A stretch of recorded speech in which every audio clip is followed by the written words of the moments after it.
When you first look at U, it seems simple, a whimsical, broken land filled with candy people, strange forests, and sentient clouds drifting lazily across painted skies. The surface is playful, vibrant, and disjointed, like a dream that never quite follows logic but somehow makes perfect sense while you're inside it. Yet the more you spend time in this world, the more the illusion of normalcy begins to bend. Beneath its charm, U carries the unmistakable weight of a place that remembers too much. Every mountain, every ruined building, every living creature feels like an echo of something older. The ground itself seems to hum with leftover energy, the residue of realities that have come before, or perhaps exist beside it. The land of U isn't just a continent, it's a survivor. The world we see is the patchwork result of countless transformations, a world rebuilt after catastrophe and reborn from the ghosts of previous ages. It is what remains after a great forgetting, after entire civilizations fell and were replaced by new ones who never quite understood what came before. U is a palimpsest, a page that has been written, erased, and written over again, yet still carries faint traces of the old words underneath. The people of this world live their lives among ruins, unaware that those ruins are not just reminders of a past world, but fragments of other possible ones. From the beginning, Adventure Time invites us to question what kind of reality we're actually looking at. Why are there humans and candy people and vampires living side by side? Why does technology from a lost civilization coexist with creatures of pure magic? And why does everything feel slightly out of sync with itself, as if the world has been stitched together from mismatched fabrics of different eras and dimensions? The answer, though never stated outright, lies in the structure of U itself.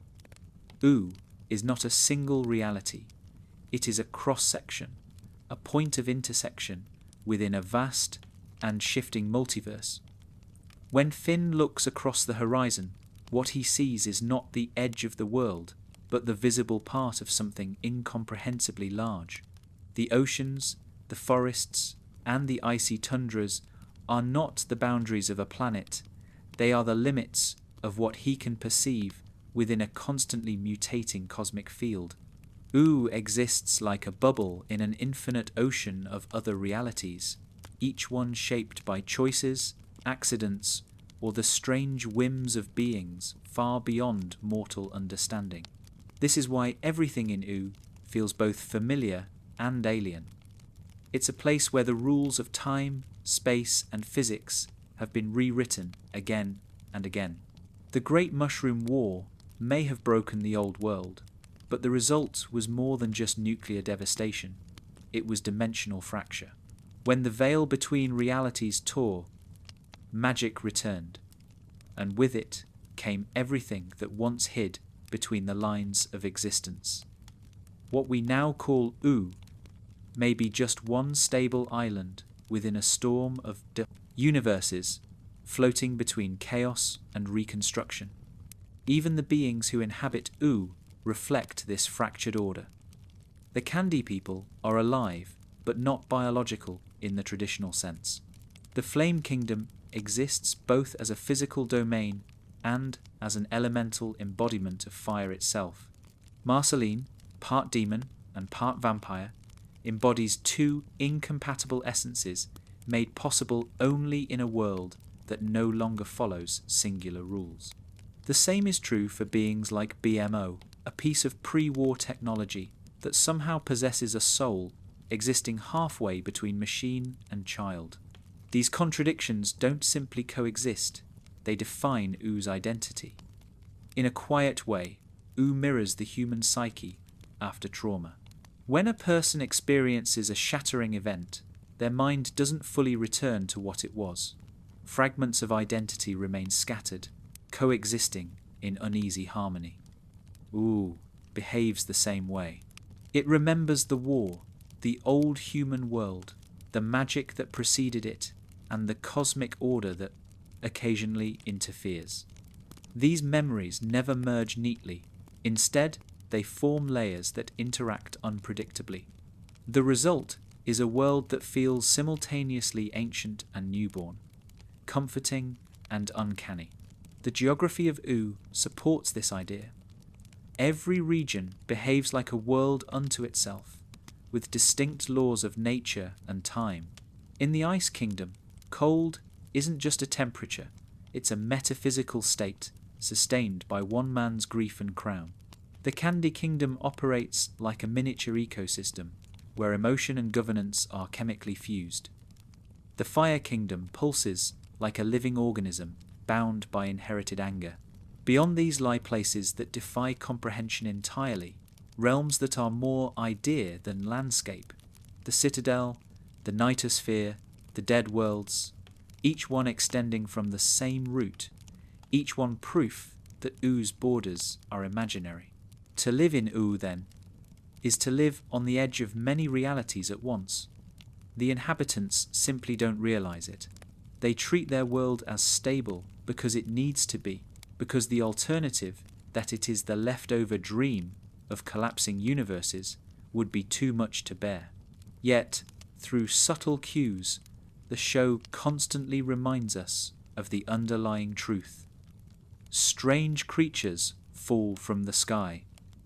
Portals appear in mundane places. Wishes reshape existence. And time itself bends, creating echoes of lives that might have been. What's remarkable is how naturally these phenomena coexist with the everyday. A conversation between friends can lead directly into a metaphysical revelation. A child's dream can reveal the structure of the cosmos. Adventure Time never draws a hard line between the ordinary and the infinite, because in U they're the same. This is what gives the world its dreamy texture. Everything is slightly porous. A tree may also be a home.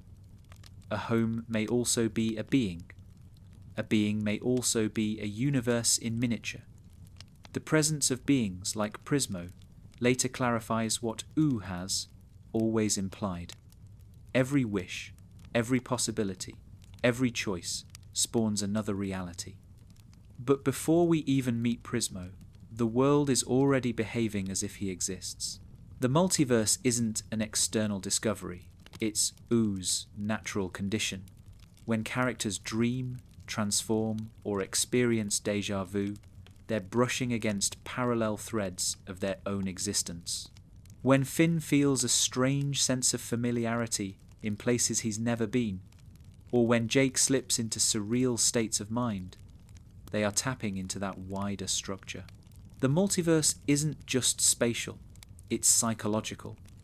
Every mind in U holds the potential to connect across dimensions, because the boundaries between worlds are as fragile as thought. This is why time and memory are so unreliable in UA. People forget entire eras, only to stumble across remnants of them centuries later. Technology reappears long after its creators are gone. Ghosts walk the land, not as intrusions from another plane, but as neighbours. Even the elemental magic that underpins the world seems to fluctuate, as if it's responding to invisible shifts in the multiversal field. The Ice King's crown doesn't simply curse him, it binds him to a cosmic pattern that repeats across universes. The same artifact might exist elsewhere, slightly altered, attached to different fates. In this sense, U is less a setting than a living document, an experiment in what happens when a world refuses to stay still. Each story we hear is one version among countless others. Each ending is temporary, each revelation provisional. The multiverse doesn't replace the emotional truth of the world, it deepens it. Because if everything can exist in infinite variations, then every act of kindness, every friendship, every loss gains new meaning. It means there are infinite versions of those moments, each one real in its own context, each one echoing endlessly through the corridors of possibility. The surface of U, its landscapes, its strange inhabitants, its humour acts as a comforting layer over this cosmic vastness. The sweetness and colour protect the viewer from the existential weight of the world's true condition. But that sweetness is not false. It's the world's way of surviving its own fragmentation. The bright colours and gentle absurdity are coping mechanisms, much like how Finn and Jake themselves use humour and play to process the incomprehensible events around them. And that is perhaps the most quietly beautiful truth about the shape of Oo. It is not broken because it failed. It is broken because it endured. Its multiversal nature is not chaos, it's resilience. Each fragment, each echo, each alternate version of reality contributes to a tapestry of survival. The world did not collapse into nothingness after the fall of its old order. Instead, it became something new, something that could hold contradictions without collapsing under them. It learned to breathe across dimensions. To look at Oo is to look at the universe's way of remembering itself. Every creature, every ruin, every magical anomaly is a thread connecting the present to infinite pasts and futures. And though none of its inhabitants can see the full picture, their lives still matter within it. When Jake naps under a tree, when BMO tells a story, when Marceline plays her bass in the dark, those moments resonate beyond their immediate world. They ripple outward into the unseen dimensions that overlap Oo like reflections on water. Perhaps that's why the show never treats the multiverse as something to conquer or map. It isn't a challenge to be solved, it's a truth to live with. The land of Oo doesn't need to understand its place in the infinite to have meaning. Meaning comes from connection, from small acts of love and courage that persist even when the universe itself is unstable. The multiverse is vast, yes, but it is also intimate, because in every possible version of reality, the same emotions repeat: curiosity, loss, friendship, wonder. These are constants binding the infinite together into something human. So when we step back and look at the shape of Oo, we're really seeing the shape of all realities, imperfect, shifting, luminous, and alive. It is a world where the end of one universe becomes the seed of another, where every broken rule becomes the birth of new possibilities, where life, in all its forms, keeps reaching toward connection despite the chaos. The multiverse is not beyond Oo, it is Oo unfolding endlessly, one dream at a time. Every world begins with a wound. Oo's wound is invisible, but everything in it bleeds from the same point, the fracture between what was and what became. Long before anyone spoke the word multiverse, the signs were already there, hidden in the oddities of its landscape, in the way its people remembered their history, and in the quiet inconsistencies that slipped through every shadow and dream. The fractures came not as an explosion, but as a slow unravelling. The world didn't end once. It ended 1,000 quiet times, and each end left a seam, a scar, a doorway. To understand how the multiverse of Adventure Time first emerged, we must look not at the grand cosmic beings, but at the smallest details, the leftover relics, the faint echoes of what once existed.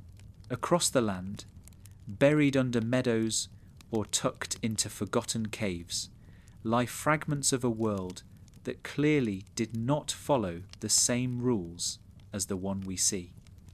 The humans who once shaped that older world were guided by technology, reason, and order. But when that order fell apart, something older slipped through, a force that had been waiting behind the walls of physics. What rose from that collapse was not a rebirth in the normal sense. It was a fusion of incompatible realities, a cosmic patch job where broken rules were stitched together by sheer will and leftover magic. That's what the first fractures truly are. The places where logic lost its authority and imagination began to rewrite the map. We see this everywhere, even in the quiet corners of Oo. The Candy Kingdom should not exist, not in any world bound by biology or chemistry. Its people are sentient forms of sugar, conscious matter governed as much by mood as by law. Yet they breathe, they feel, they dream. They are the result of something that went wrong and then somehow went right. Their existence is not simply the product of mutation or magic. It's evidence of a breach, a rewriting of possibility itself. When the rules of one universe collapsed, the creative energy of another rushed in to fill the void. Oo was born in that overlap, that metaphysical collision between science and sorcery. And so the first fractures began. One of the earliest signs that Oo is more than one world glued together lies in its contradictory architecture. Massive ruins of metal and glass lie half buried beneath magical forests. Ancient highways stretch into oceans. Machines of impossible purpose rust quietly beside elemental temples. None of these belong to the same civilization, yet they coexist in the same geography. The result is uncanny, like a dream where settings overlap, where a single step can take you from a castle to a city, from a wasteland to a paradise. The borders between these zones are not drawn by time or space, but by mood. It's as if each region remembers a different version of reality, and the land itself can't decide which one is true. That confusion isn't a flaw. It's the fingerprint of the multiverse pressing against the membrane of Oo. The Ice Kingdom is one of the clearest examples. It shouldn't exist the way it does. The climate is localized, the cold almost alive, responding to the emotion of its ruler. The ice doesn't just cover the land, it preserves fragments of the past. Within its glaciers lie artifacts that seem frozen not just in space, but in narrative. They do not decay because time doesn't flow properly there. It's a bubble, a suspended echo of an older age. Each artifact trapped inside it comes from a slightly different iteration of the world. When the crown came to this place, it didn't just bring madness. It brought with it the residual energy of other possible realities, a kind of temporal infection that leaks into everything it touches. The Ice Kingdom is, in a sense, a dimensional scar. Across Oo, the same pattern repeats. The Fire Kingdom burns from the inside out, its flames fueled not just by physics, but by emotion and ancestral memory. The Flame People aren't simply creatures of heat, they are bound to an elemental plane, a dimension of pure energy that constantly seeps into the physical world. Their very existence requires a rift between realms, a permanent opening between material and metaphysical. Without such fractures, they could not live among others, nor could their kingdom exist in such proximity to ice and candy without collapsing into chaos. Oo holds these contradictions because it is not a unified world, it is a truce between competing realities. Another clue lies in the beings who wander between these spaces. The cosmic owl, for example, appears in dreams, but is also a tangible being who can be spoken to, followed, and occasionally defied.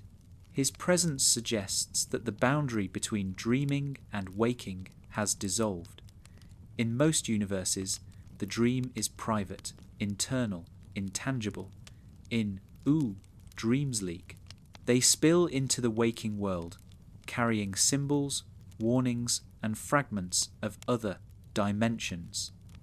The cosmic owl is not just a messenger.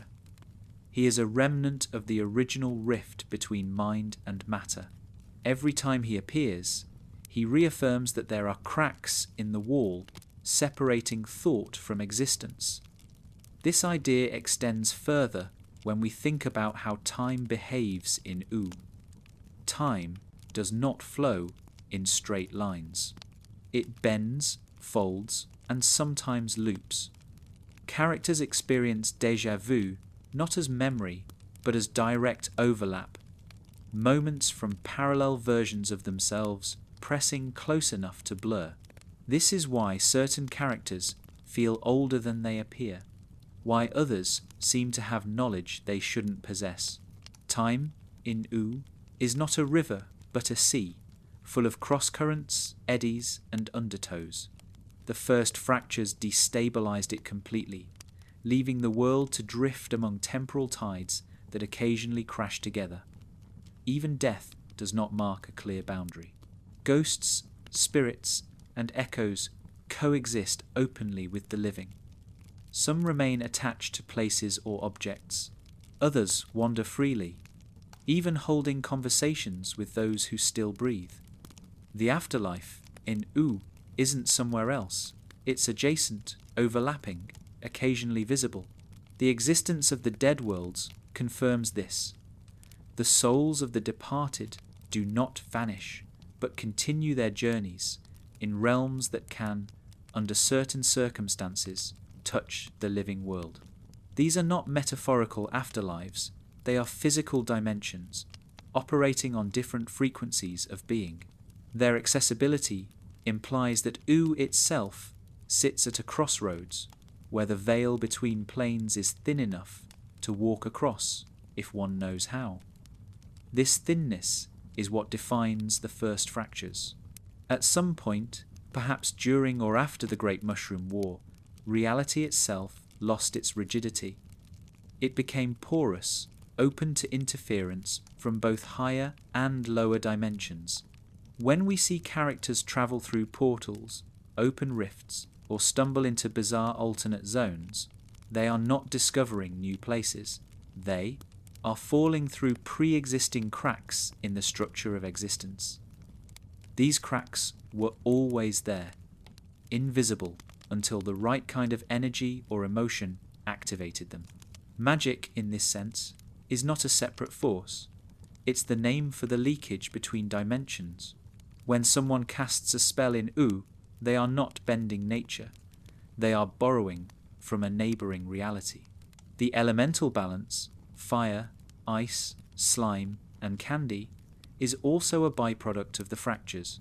Each element corresponds to a different plane of being, and U's survival depends on keeping them in fragile equilibrium. When one grows too strong, the world begins to tilt toward its associated reality. This is why the world has seen eras dominated by each element, eras when the multiverse nearly collapsed inward, pulled toward a single essence. Only by re-establishing balance does U remain stable. It's a cycle of creation, destruction, and renewal that mirrors the larger structure of the multiverse itself.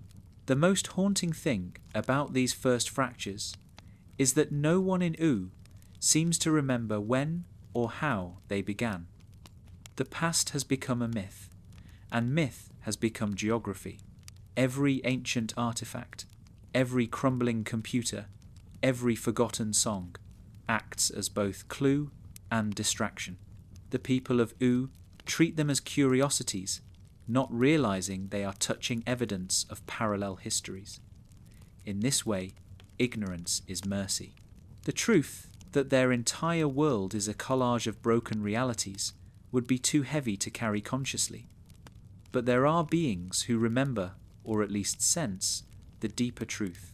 Princess Bubblegum's scientific curiosity is more than a personal quirk. It's an unconscious attempt to reassert order on a fractured universe. Her endless experiments, her obsession with structure and control, all stem from the quiet knowledge that U is unstable.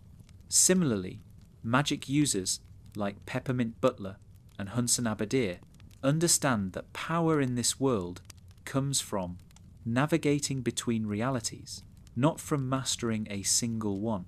They act as translators, mediators between dimensions, aware that every spell is really a negotiation with another world. And then there's Jake. His ability to stretch and reshape his body is often played as comedy, but it reveals a profound truth. Jake is, by nature, multidimensional. His form isn't limited by normal physical law because he exists slightly out of phase with this reality. His stretching is not just elasticity, it's an expression of the multiverse itself, a living metaphor for the flexibility of existence. Jake's calm acceptance of this power, his refusal to question it deeply, reflects the attitude of U as a whole. This world survives not by understanding its fractures, but by adapting to them. The first fractures, then, were not disasters, but beginnings. They allowed U to become what it is, a realm where dream and matter coexist, where the past never fully dies, and where the boundaries between life, death, and imagination remain soft enough to touch. They remind us that the multiverse was not introduced into U's story. It was always there, waiting beneath the surface, like roots beneath the soil. The Great Mushroom War may have accelerated the process, but it did not invent it. The cracks were already spreading, long before humanity's machines went silent. What began as chaos became ecology. The fractures stabilized into patterns, and those patterns birthed kingdoms, species, and myths. U became a functional patchwork, a balance of incompatible truths held together by shared wonder. It is imperfect, but it endures, and that endurance is its most extraordinary magic. The first fractures teach us that even when a world breaks, it doesn't disappear, it multiplies. Each break becomes a doorway, each loss a new possible world.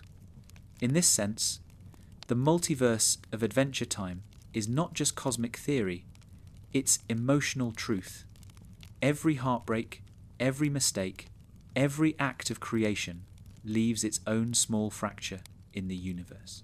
U simply shows us what happens when those fractures are visible, when the scars of existence themselves become landscapes, creatures, and stories, and through those fractures, light still gets in.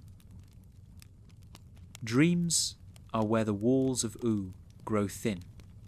When night falls, the air changes. The sky becomes deep and uncertain, and all the strange borders that hold the world together loosen just enough to let something else drift in. In the dream, candy people forget their worries, monsters find gentleness, and even the most ordinary creatures glimpse something vast moving just beyond thought. The dream is not simply a product of rest in this world. It is a space, a real one, as ancient and alive as any kingdom. It is the place where the multiverse breathes. Every mind in U touches it. Whether it's a child, a vampire, or a cosmic being, each dreamer sends a small ripple into the same endless sea. Some dreams are shallow, made of leftover thoughts. Others sink deep into layers where memory and magic overlap. In those depths, dreams connect to one another, forming a network of shared consciousness. It's why strange coincidences happen in U, why two friends can dream of the same image, or why something imagined in one mind can later be found in the waking world. Dreams in U don't stay where they're born. They move, wander, and sometimes escape. The dream world is not separate from the multiverse. It is one of its oldest currents. Before U had clear skies or kingdoms, or even life, it had this vast mental ocean, a realm of possibility where forms could appear before they were real. When the first fractures tore through existence, this dream layer flooded upward, mixing with physical reality. That's why magic feels so instinctive, like remembering a forgotten thought.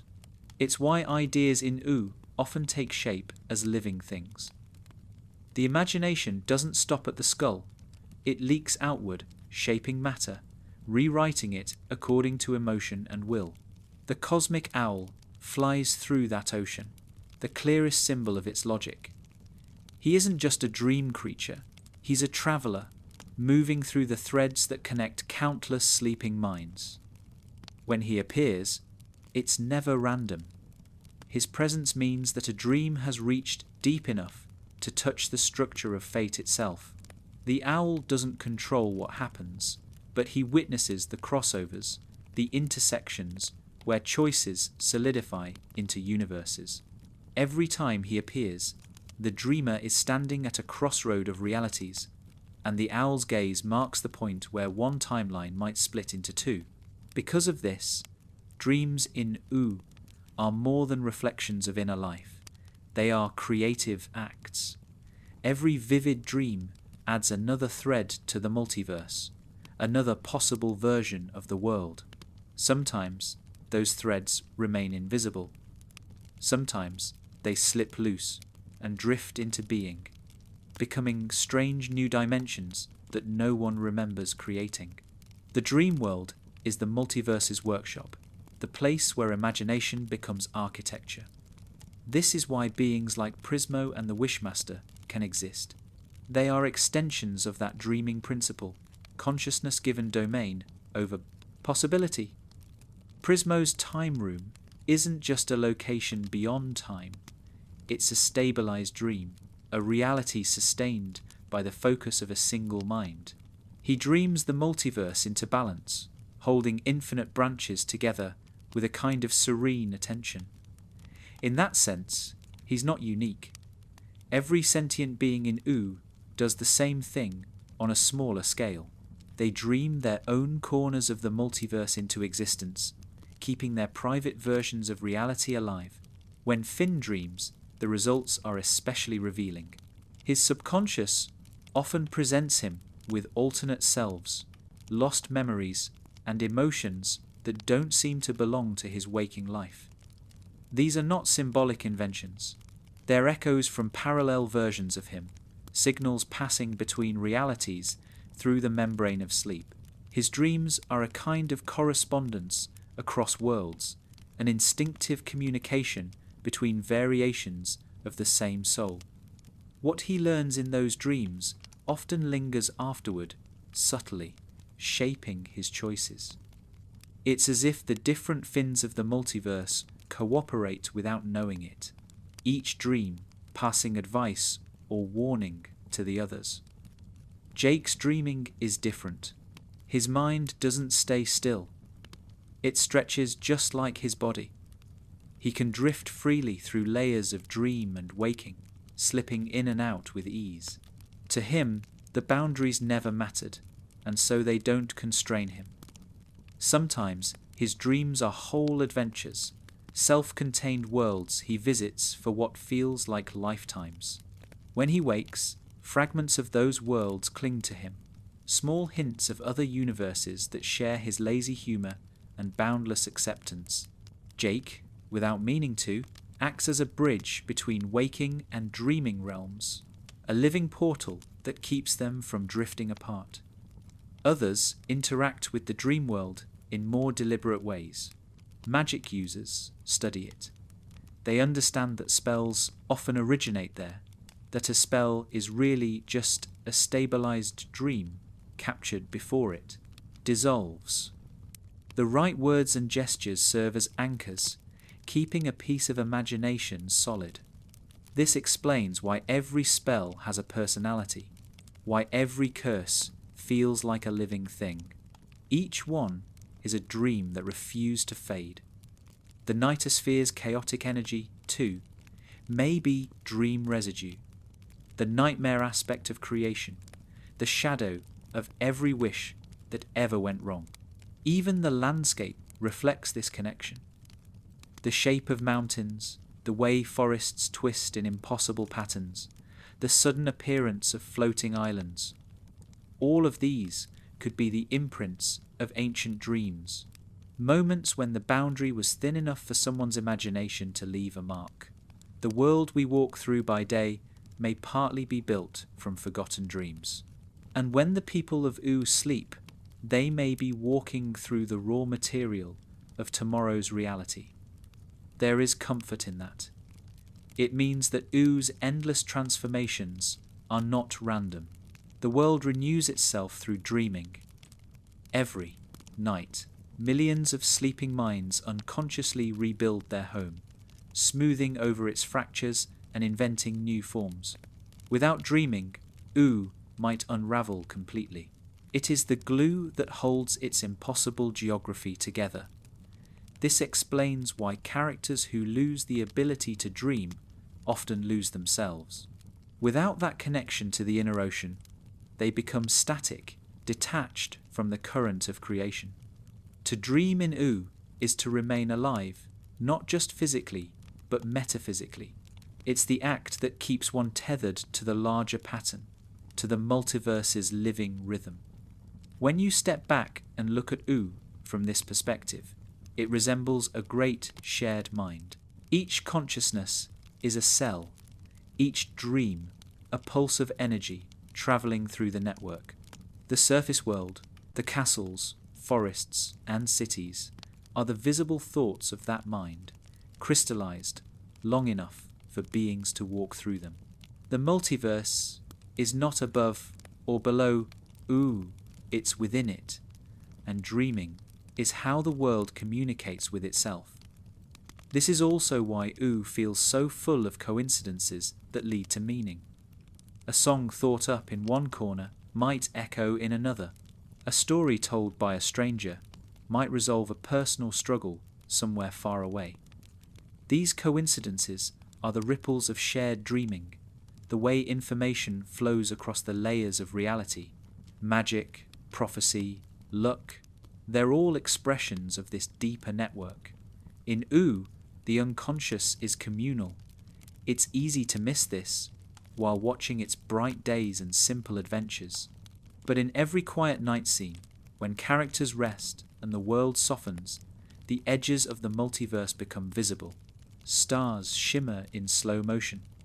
The wind hums like a lullaby, and for a brief moment, everything seems aware of everything else.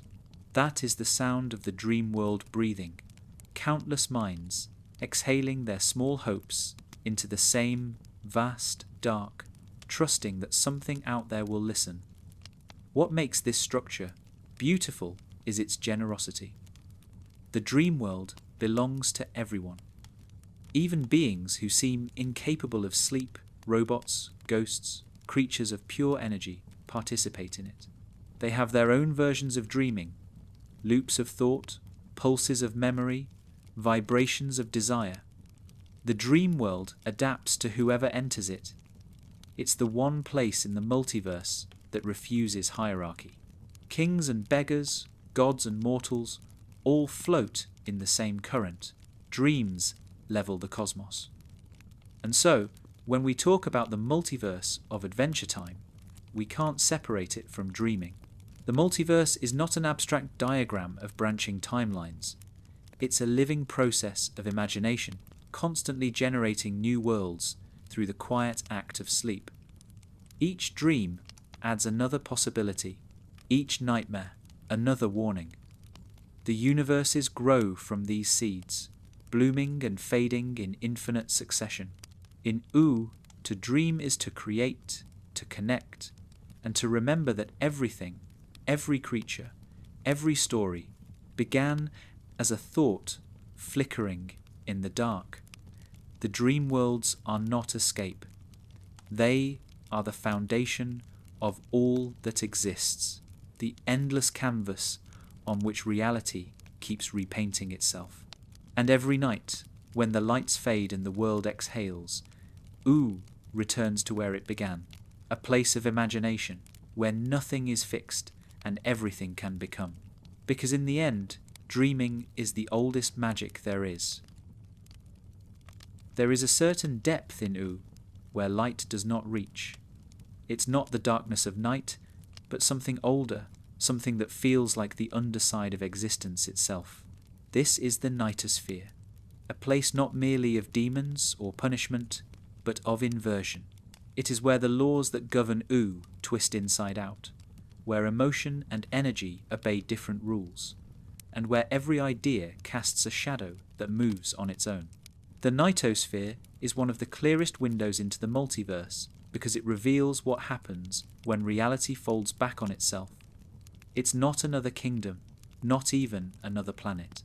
It's a reflection that grew so deep it became its own world. When beings in U speak of it, they do so with a mix of dread and respect, as though talking about a storm that occasionally remembers their name. It's ruled in some way by Hunsan Abadir, a being who isn't evil so much as untethered from the definitions of good and evil. His power is built on chaos, hunger, and the ability to bend moral structure. Yet even he doesn't seem to have made the Nightosphere. He simply inhabits it, like a creature finding comfort in the dark water that birthed it. The realm existed before names. It hums with ancient intelligence, a kind of sentient entropy. Everything about the Nightosphere feels like the other side of U's waking dream. It's the collective nightmare of the multiverse, the echo of all suppressed thoughts and unspoken fears. But this doesn't mean it's purely cruel. There's an order to its chaos, a rhythm that mirrors creation itself. If U is the face of life, growing, colourful, emotional, then the Nightosphere is its pulse, the endless recycling of energy that allows new realities to form. What looks like destruction is often transformation. Souls pass through it like sparks through smoke, emerging changed on the other side. The landscape of the Nightosphere makes no sense to mortal geometry. It loops, stretches, folds into itself. Horizons tilt, gravity forgets direction, and the air vibrates with strange laughter. Those who enter often lose track of their shape or memory, because the realm doesn't acknowledge individual identity as U does. In this place, consciousness dissolves and recombines, making it a true multiversal current. Time doesn't flow there, it circles. You can leave and re-enter only to find that the moment of exit and re-entry are the same. This temporal dissonance suggests that the Nightosphere exists outside of sequence, touching every universe simultaneously. To understand its purpose, it helps to think of the Nightosphere as a pressure valve.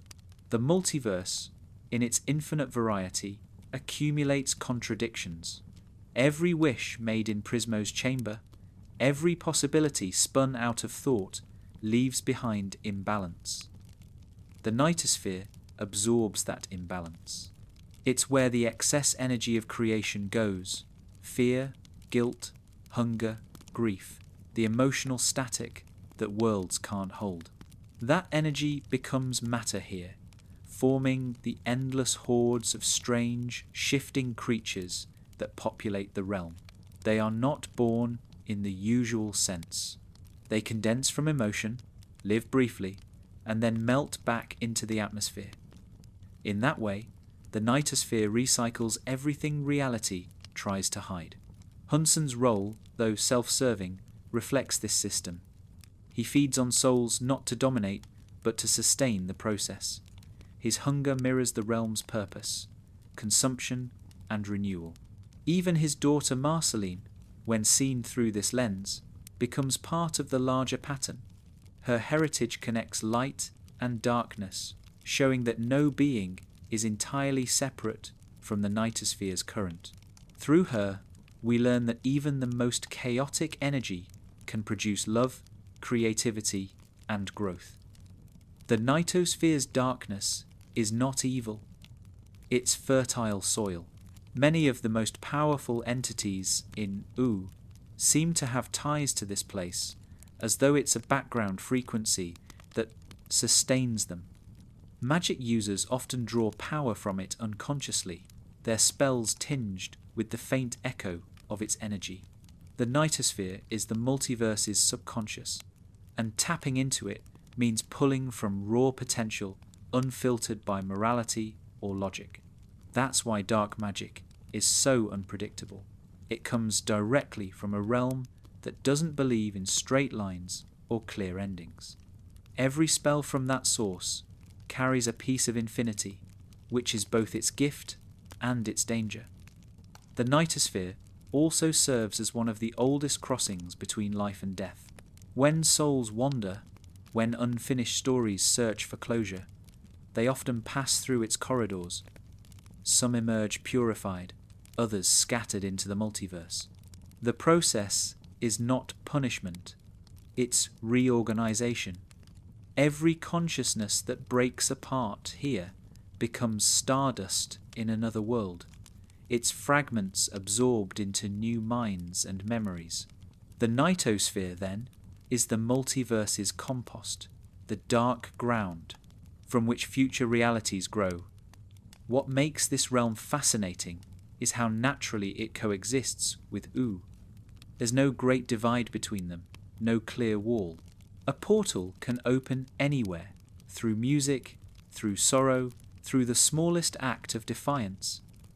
When Marceline plays her bass, the sound sometimes vibrates at a frequency that connects the two worlds. When Hunson's laughter echoes, it isn't travelling through air, it's travelling through dimension. The Nightosphere and Oo overlap like layers of a dream, one visible, one hidden, always in conversation. This closeness has consequences. Every surge of chaos in Oo, every sudden outbreak of conflict or misunderstanding, feels like a whisper from that deeper layer, a reminder that balance is never permanent. But it also explains why Oo's people are so resilient. They live in a world where fear itself has geography, where nightmares have a home address.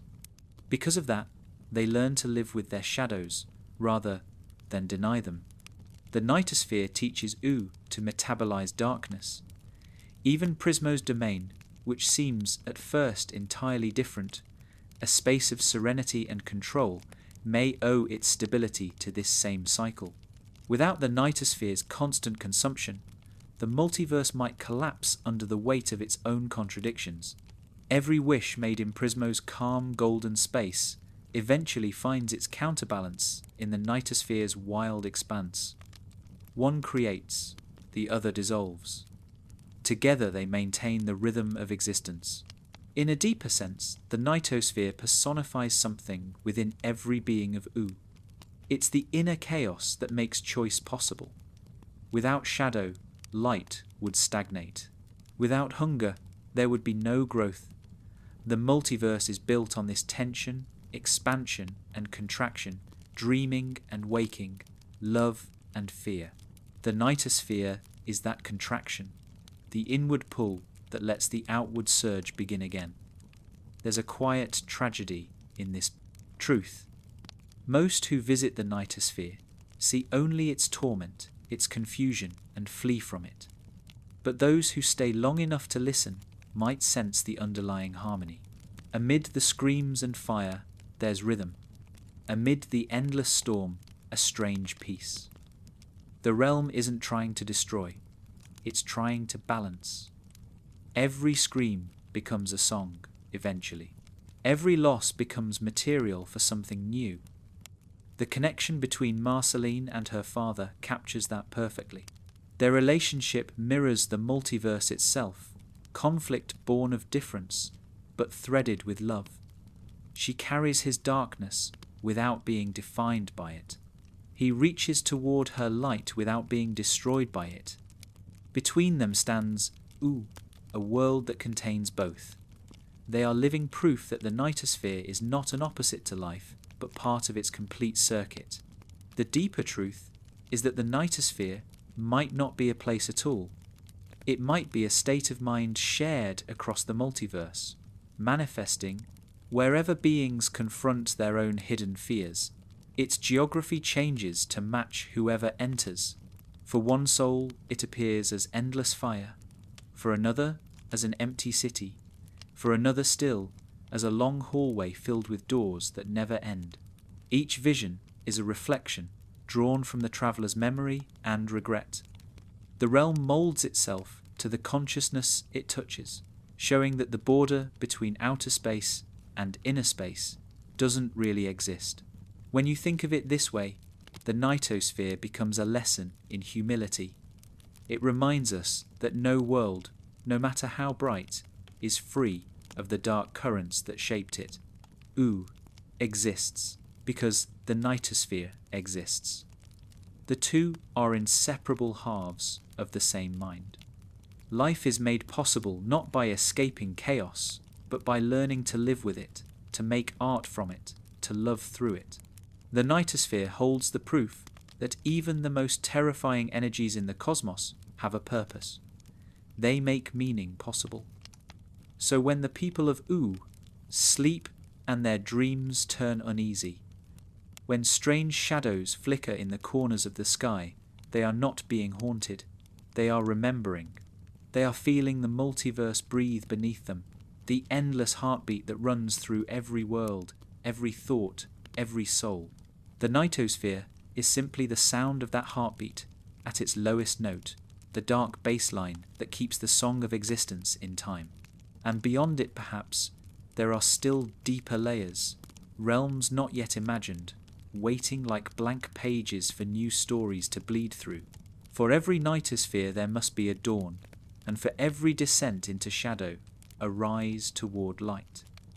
The multiverse is not a ladder to climb, but a rhythm to follow, down and up, creation and destruction, dreaming and waking, forever. Time in U is not a straight path, but a circle that keeps folding into itself. Every event, every choice, every small act of kindness or cruelty ripples outward and inward at once, shaping both the future and the memory of the past. When people in U talk about destiny, they are really describing the shape of these ripples. And somewhere within that endless movement stands a single still point, the time room, a place outside of clocks and calendars, where time itself takes a breath. The time room is less a location than a state of being. It exists because time, like everything else in U, became unstable after the first fractures. The flow that once moved forward began to split and wander, forming eddies of possibility. When Prismo was born, or dreamed himself into being, he found one of those eddies and made it home. The space he occupies is timeless, and yet it touches every moment that ever was or could be. That paradox defines U's multiverse. It's not made of separate worlds, but of infinite temporal possibilities layered over one another, like translucent film. Inside the time room, moments do not pass, they coexist. A single conversation might stretch forever, or end before it begins, depending on how one chooses to perceive it. Visitors feel this immediately. Their thoughts slow, their emotions sharpen, and they become aware of every possible version of themselves branching out in quiet infinity. It's unsettling, but strangely peaceful, as if the mind finally understands that all of its worries and joys have already happened somewhere. In this way, the time room is not about control. It's about acceptance, the calm recognition that time is not an arrow, but a web. Prismo embodies that calm. He's not a god in the traditional sense, nor is he a machine. He is consciousness stabilized in a timeless state, the multiverse dreaming itself through one gentle mind. His humor, his laziness, his warmth, these are not personality quirks, but mechanisms that keep the universe balanced. If he were to take himself too seriously, the weight of infinite timelines would crush him. By treating existence as a relaxed conversation, he keeps it soft, keeps it humane. The time room survives because he laughs. From that stillness, he observes every branching reality, the endless what-ifs born from every wish, every regret. Each time someone in U acts with enough will or emotion, a new path flickers into being. Most fade quickly. Some persist, stabilized by the strength of the dream that created them. These are the alternate universes, the parallel U's, each one different, yet connected. The time room sits at their intersection, like a lighthouse shining through fog. Its light doesn't direct the ships. It simply reminds them they are not alone. This structure reveals something crucial about U's multiverse. It isn't infinite chaos. There is pattern in the branching, rhythm in the divergence. Choices don't just create random worlds. They create harmonies and dissonances, melodies that echo across existence. When Prismo grants a wish, he doesn't fabricate a new universe from nothing. He tunes an existing possibility into resonance. That's why wishes can't simply erase or undo events. They add new layers to the song, sometimes beautiful, sometimes discordant. Time in U responds to emotion more than logic. When love deepens, moments linger. When grief strikes, time folds, forcing the past to replay until the heart can bear it. Certain beings, Marceline, Simon, the elementals, carry so much emotional gravity that time bends around them. The Ice King's endless repetition, his inability to escape his frozen state, is time itself trying to comfort him, replaying fragments of happiness so he won't vanish entirely. In U, time is compassionate in its own strange way. It holds on to what it loves. The time room represents the clearest expression of that compassion.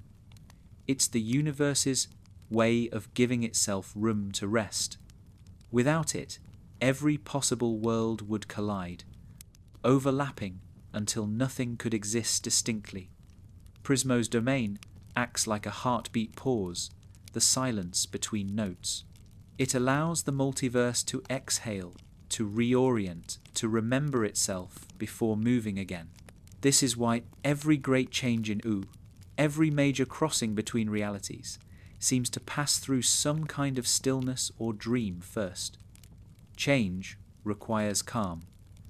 Creation requires pause. But this calm isn't permanent. Even the time room is fragile. It depends on the balance between dreaming and waking, between choice and consequence. When that balance tilts, when too many realities strain against their limits, the stillness begins to tremble. Time ripples outward in waves that can rewrite memory and identity. The inhabitants of U sometimes feel this as déjà vu, as strange echoes of lives they never lived. They are brushing against alternate versions of themselves, rippling through from one branch to another. In those moments, they sense the multiverse's breathing, the slow pulse of its infinite lungs. It's worth noting that U's perception of time reflects its emotional maturity. For most of its creatures, time is something that happens to them.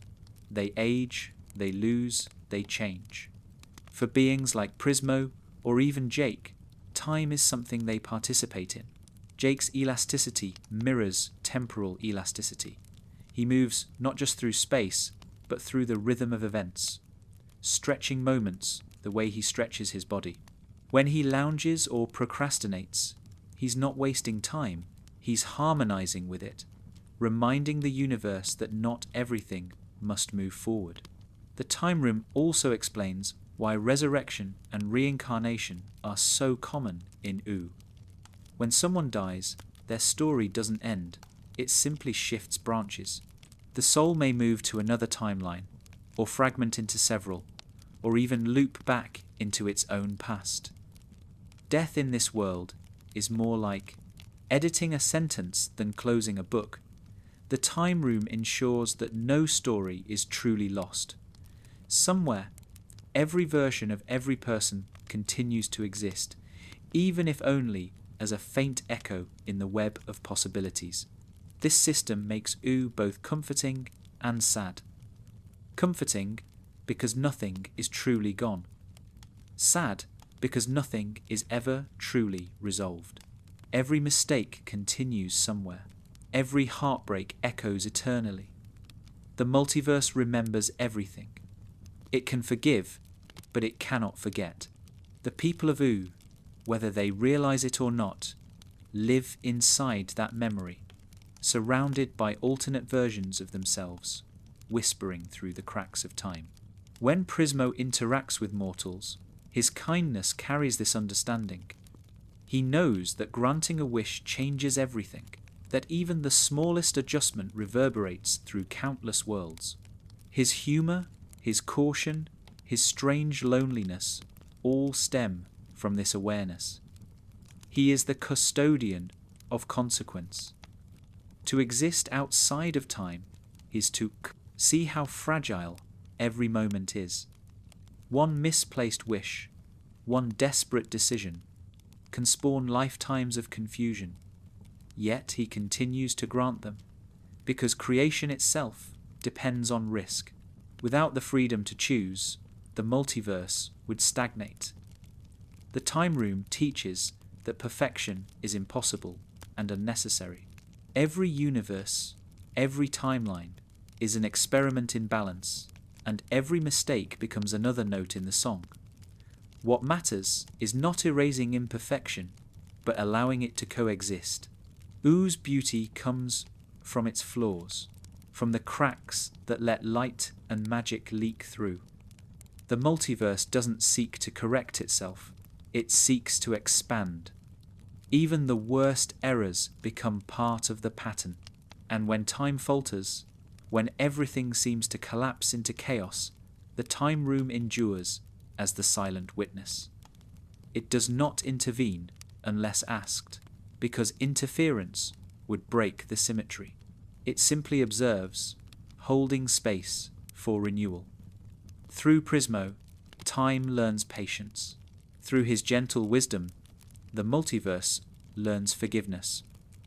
If you listen closely, you can almost hear it, the quiet hum of the time room vibrating beneath every heartbeat in Oo. It's the sound of moments being born, dying, and being born again. It's the reminder that nothing ever truly begins or ends. Everything is always happening somewhere in some version of the world.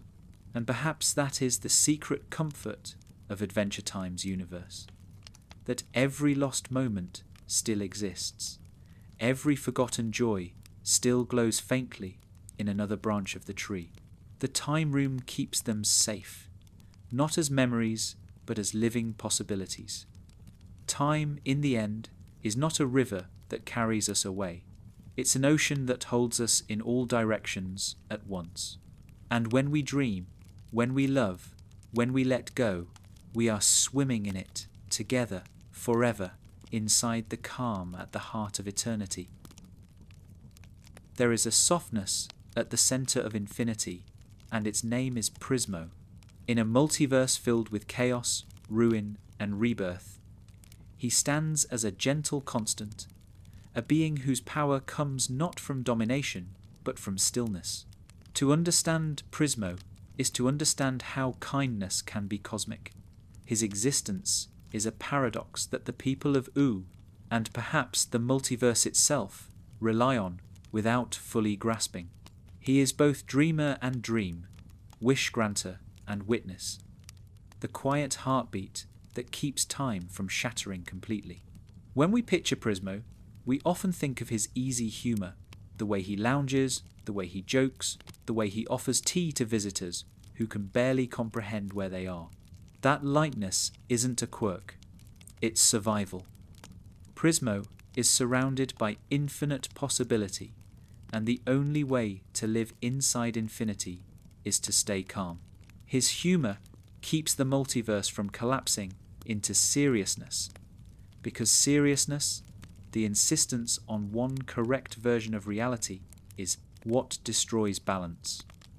The Wishmaster understands that every truth, no matter how small, deserves a chance to exist somewhere. In the stillness of the time room, Prismo's presence shapes the tone of creation itself. Every being who comes to him brings longing, and every longing carries risk. To grant a wish is to bend probability, to open a new branch in the endless tree of existence. Most would be terrified to hold that kind of power. Prismo, however, treats it with the same grace as one might treat a passing breeze. He knows that the universe doesn't need control, it needs care. His process is never random. When someone wishes, Prismo listens not to the words, but to the truth beneath them. He knows that most beings don't really want what they say they want what they think will ease their pain. A wish is a translation of emotion into matter, and he reads those emotions fluently. His task is not to judge, but to interpret, to find the version of the universe that matches the wish's true intent without tearing the fabric of everything else. This is why he sometimes refuses or grants in unexpected ways. It isn't cruelty, it's mercy. In this way, Prismo is a kind of cosmic therapist. He holds space for beings to face their desires and fears, letting them see how powerful they already are. Every visitor leaves changed, not because their wish was granted, but because they finally understood it. The time room reflects this. Calm, glowing, suspended, it feels like a mind at peace, because it is one. Prismo's origin remains mysterious, but the clues suggest he is himself a dream, the projection of a sleeping being whose imagination became self-aware. This origin defines his relationship to the multiverse. He doesn't stand above creation. He is inside it, participating in the same flow as everyone else. His dreams produce universes, and those universes dream back, forming a feedback loop of consciousness. In a sense, the entire multiverse is Prismo thinking about itself. Every wish, every new world, is part of that thought. This circular relationship explains why Prismo's power feels so personal. When he speaks to a visitor, he isn't just addressing them, he's addressing the universe through them. Their presence in the time room means the multiverse is speaking to itself, asking questions it can't answer alone. That's why his responses often sound simple but carry deep weight. Is that really what you want? Isn't just advice. It's the cosmos pausing to reflect. The paradox of the Wishmaster is that he possesses infinite power and yet practices restraint. He could rewrite existence endlessly, but he doesn't. He values the beauty of limitation. To him, choice has meaning, only because it can't be undone completely. The structure of U, fragile as it is, depends on that humility. Without Prismo's gentle moderation, the branching of realities would accelerate uncontrollably, each wish spawning millions of new worlds until the web collapsed under its own complexity. By balancing desire with patience, he keeps the multiverse breathable. And yet, for all his calm, there's loneliness in Prismo. The stillness of the time room isolates him. He can observe every world, but cannot truly live in any. His only company comes from the occasional visitors who stumble through the cracks of probability, mortals, demons, spirits, and sometimes beings who no longer have names. They come and go, leaving behind echoes. He listens, helps, laughs, and returns to waiting. For a being outside time, eternity is less a gift than a routine. That loneliness gives him empathy.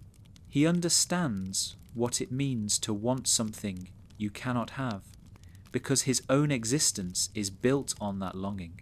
He dreams, but he cannot wake. Every wish he grants is a small way of living vicariously through others, of participating in the stories he can never join.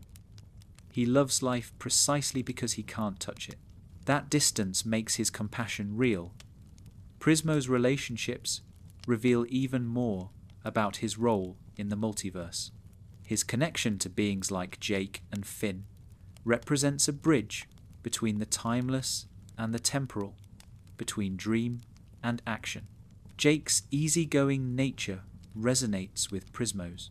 Their friendship, built on mutual understanding, both embody the philosophy that life doesn't have to be perfect to be meaningful. Through them, we see that cosmic balance isn't achieved through rigidity, but through flexibility. Jake stretches his body. Prismo stretches reality. Both do so with love. When we consider the multiverse as a network of dreams, Prismo stands as its conscious core, the part that knows it's dreaming. That awareness makes him both powerful and vulnerable. Should he cease to exist, the balance between dreams would collapse, and reality would either freeze or fragment. The fact that he endures suggests that the multiverse values consciousness as much as it values chaos. It wants to know itself, and Prismo is that knowing. The wishes he grants act as tests of harmony. When a wish aligns with the multiverse's rhythm, it flows smoothly, creating beauty. When it clashes, the dissonance manifests as imbalance, a world where something feels off, slightly wrong, like a song played out of tune. But even those mistakes are important. They teach the larger system how to grow. In the end, every wish contributes to the melody, even the misguided ones. The multiverse doesn't discard them. It absorbs them into new patterns. There's also a quiet moral logic behind Prismo's role. By giving beings exactly what they ask for, he exposes the truth of desire, that fulfillment rarely feels like peace. Many who make wishes learn that what they wanted was not the thing, but the journey, the meaning forged through struggle. Prismo doesn't interfere with that lesson. He simply provides the space for it to unfold. In this sense, he's not a wish granter at all. He's a teacher disguised as a friend. And what happens when a wish threatens to undo everything? When someone's longing is so powerful, it might unravel the web of existence. Then Prismo does the one thing that keeps him timeless. He dreams harder. His consciousness expands to contain the chaos, integrating it rather than fighting it. This is why destruction in the multiverse never feels absolute. Every collapse becomes a seed of renewal. Every end an opening for new creation. Prismo ensures that nothing is wasted. Through him, the multiverse reveals its most compassionate truth, that even the impossible can be forgiven. A mistake made in one universe can find redemption in another. A soul lost in one life can find meaning in another branch. Time and space, for all their strangeness, are ultimately merciful. They stretch to include every possibility, every error, every spark of hope, and yet, for all his cosmic scope, Prismo remains deeply human in spirit. He enjoys jokes, naps, conversation. He loves the small things. That may be the greatest secret of the Wishmaster, that beneath the infinity, he still values simplicity. His laughter proves that even at the edge of existence, joy matters. It's the glue that holds reality together. The next time we imagine him reclining in his golden chamber, listening patiently to another desperate soul, we might realize that he isn't a distant god, but a reflection of what the multiverse hopes we become.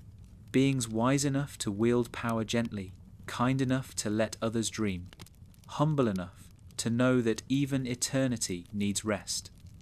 In that sense, Prismo is not just the Wishmaster. He is the conscience of creation, the dreamer who reminds every world that it exists because someone, somewhere, wished for it to. And as long as he continues to dream, the multiverse will keep unfolding, infinite, imperfect, and beautifully alive. Every wish is a door. Some open quietly, barely disturbing the air around them, while others burst wide, with the force of longing so strong that it alters the structure of existence itself. In wishing is never a small act. To want something deeply enough is to bend the multiverse ever so slightly toward that desire. And in the presence of Prismo, those desires become real, rippling outward as self-contained realities, the wish universes. The multiverse is already infinite, but wishes give it direction. They carve new paths through the fog of possibility, giving shape to emotions that would otherwise remain invisible. Each wish universe is born from a single sentence of hope or regret, crystallized into a living world. The being who makes the wish rarely grasps the weight of what they've done. From their point of view, it's a personal dream come true or a disaster undone. From the multiverse's point of view, it's an entirely new harmony being added to the cosmic song. When a wish universe forms, it doesn't erase the others. It simply joins them, coexisting like a new note added to an endless chord. The original world continues, often unaware of what has split off. In this way, wishing becomes the multiverse's most intimate form of creation. Every desire, every fear, every attempt to rewrite one's story generates a new variation of ooh. The result is a galaxy of what-ifs, each one as real as the next, each one sustained by the energy of the wish that birthed it. The process reveals something profound about the nature of existence in Adventure Time. Creation is emotional. It doesn't arise from logic or design, but from longing. Wishes, dreams, and even prayers are all variations of the same act, a consciousness yearning for change. The multiverse listens to those yearnings and answers in kind, not with judgment, but with curiosity. It wants to see what will happen if that wish becomes real. In this way, the multiverse behaves almost like an artist, constantly experimenting with new versions of its own story. But the wish universes are rarely peaceful. They are built on imbalance. A wish, by definition, distorts reality. It amplifies one aspect of existence while silencing others. A wish for eternal youth might erase the natural rhythm of life. A wish for peace might suppress freedom. A wish for power might destroy connection. Each universe carries the seed of its own instability. That's why Prismo's laughter often has a hint of sadness. He knows that no wish can be perfect, only honest. The universe that results is simply a mirror of the wisher's heart. Inside those mirrors, however, truth emerges. The wish universes reveal what the main world cannot show, the inner logic of desire. They're like moral laboratories where the multiverse tests its own emotional chemistry. What happens when love turns to obsession, when loss becomes denial, when heroism becomes control? These questions play out not as theories, but as living worlds. In that way, the wish universes are not mistakes, but necessary experiments.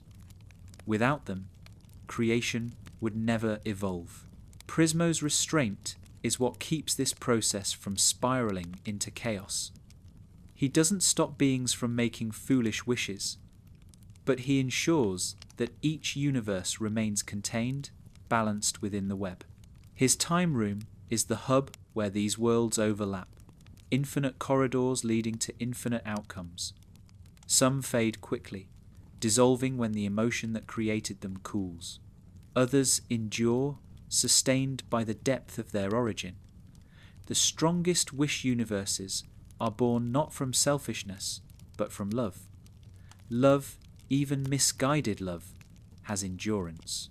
These alternate realities often reflect the same pattern, an attempt to avoid pain. A being wishes to undo loss, to fix regret, to rewrite what should never have happened. And for a while, the wish works. The new world glows with relief. But as it continues, the imbalance surfaces. The absence of pain removes growth. The absence of imperfection removes meaning. Without struggle, joy fades into emptiness. In this way, the wish universes teach the same lesson over and over, that life's value lies not in control, but in acceptance. The multiverse, however, is patient. It does not destroy these flawed worlds. It lets them play out, lets them teach, lets them dissolve when their purpose is complete. Nothing is wasted. The energy released by a fading universe feeds the birth of new ones. Even failure becomes nourishment. Every collapse adds texture to the great tapestry of creation, making the next universe richer and wiser. Sometimes, the borders between wish universes and the main timeline thin, allowing echoes to pass through. These echoes appear as dreams, memories, or déjà vu, fragments of other lives, flickering in the minds of those who never lived them. Finn's recurring sense of familiarity, his flashes of impossible memory, are traces of those alternate paths brushing against him. They are gentle reminders that he has lived countless versions of himself, each one loving, losing, and learning in slightly different ways. The multiverse is generous in that sense. It allows knowledge to leak between its branches, letting wisdom accumulate even across realities. In this network of infinite wishes, the beings of Oo are both creators and creations. Every choice they make shapes another universe, and every universe they make shapes them in return. They exist inside a feedback loop of growth, where even mistakes become teachers. Prismo understands this better than anyone. That's why he doesn't interfere when the consequences of a wish unfold painfully. Pain is part of the balance. It ensures that the next wish will be wiser. The wish universes also reflect the emotional hierarchy of Oo. Cosmic beings create cosmic consequences, while smaller hearts produce gentler ripples. Yet scale doesn't determine value. A tiny, selfless wish for a friend's happiness, for a moment of peace, can create a world as real as any grand design. The multiverse values sincerity more than power. Each wish, no matter how small, contributes to the infinite mosaic. Some speculate that Oo itself began as a wish, perhaps the final dream of a dying world, or the hopeful thought of a single being who refused to let life end. The evidence supports it. Oo behaves like a wish come true, beautiful and broken, joyous and strange. If that's true, then every living thing within it is part of that original desire, the wish for existence itself to continue. And if that's the case, then the multiverse is not a machine, but a prayer still unfolding. There's a quiet poetry to that idea. It means that all of Oo's contradictions, its magic and its ruin, its laughter and sorrow, are proof that someone, somewhere, loved life enough to imagine it again. That initial wish still hums beneath everything, keeping the world alive. Every smaller wish is just an echo of that first longing. Prismo's gentle stewardship ensures that longing never ends. He doesn't aim to fulfill every desire. He aims to keep desire alive. Because as long as beings keep wishing, the multiverse keeps expanding. Stagnation is the only real death. The constant renewal of hope, even foolish hope, is what keeps everything breathing. The wish universes are the living memory of that hope. Each one begins with a single word, grows into a story, and eventually fades into myth. But nothing in the multiverse truly disappears. Every wish ever made continues to exist as a vibration in the great field of being, humming softly beneath reality. Some nights, when Oo falls silent and the stars flicker a little brighter, you can almost hear it, the sound of infinite dreams whispering to each other across dimensions. And in that sound, there is comfort, because it means that somewhere, in some version of reality, every heartbreak found healing, every mistake found forgiveness, and every wish, no matter how impossible, came true. Somewhere in the quiet fabric of infinity, a boy named Finn lives on a world that never knew magic. His hands are rough from work, not battle. His eyes hold the same courage, but it burns differently, not as the bright fire of adventure, but as the steady glow of survival. The world around him feels familiar and strange all at once. There are trees and rivers, clouds and ruins, but they are heavier, colder. This is Farmworld, one of the most powerful branches in the multiverse, a reality born not of creation, but of a single wish. The Farmworld divergence begins with longing, as all fractures do. Somewhere in the network of infinite possibilities, a version of Finn wished for a life untouched by chaos, a world where war and magic never twisted the land. That desire echoed through the time room and found resonance.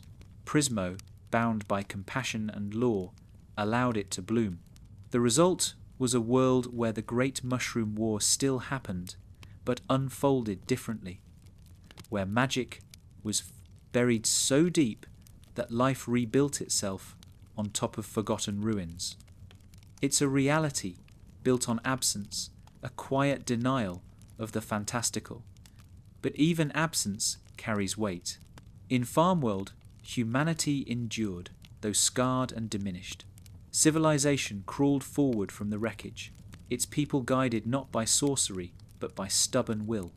Their technology regressed, their stories simplified, their dreams narrowed to the size of survival. Yet beneath the soil of this mundane planet, magic still sleeps. The multiverse cannot erase its own foundation, no matter how hard a wish tries. It can only repress it. Farmworld is proof that denial doesn't erase truth. It only hides it under dust. Finn in this world is the same and not the same. He still embodies the spirit of heroism that defines all versions of himself, the instinct to protect, to care, to seek meaning. But in the absence of overt magic, that heroism becomes practical. He guards his family, tends his land, and fights not monsters, but hunger and cold. His courage finds smaller expressions, but none of them are less noble. This is the multiverse's reminder that greatness doesn't depend on wonder, it depends on persistence. Yet, even here, echoes of the greater cosmos seep through. Dreams slip into this reality from beyond, fragments of adventure and colour that do not belong. Sometimes, Farmworld Finn sees flashes of a golden sword, or feels a warmth in his chest when he looks at the stars. These moments are not fantasy, they are bleed-through from the central ooh, the main reality brushing against its alternate.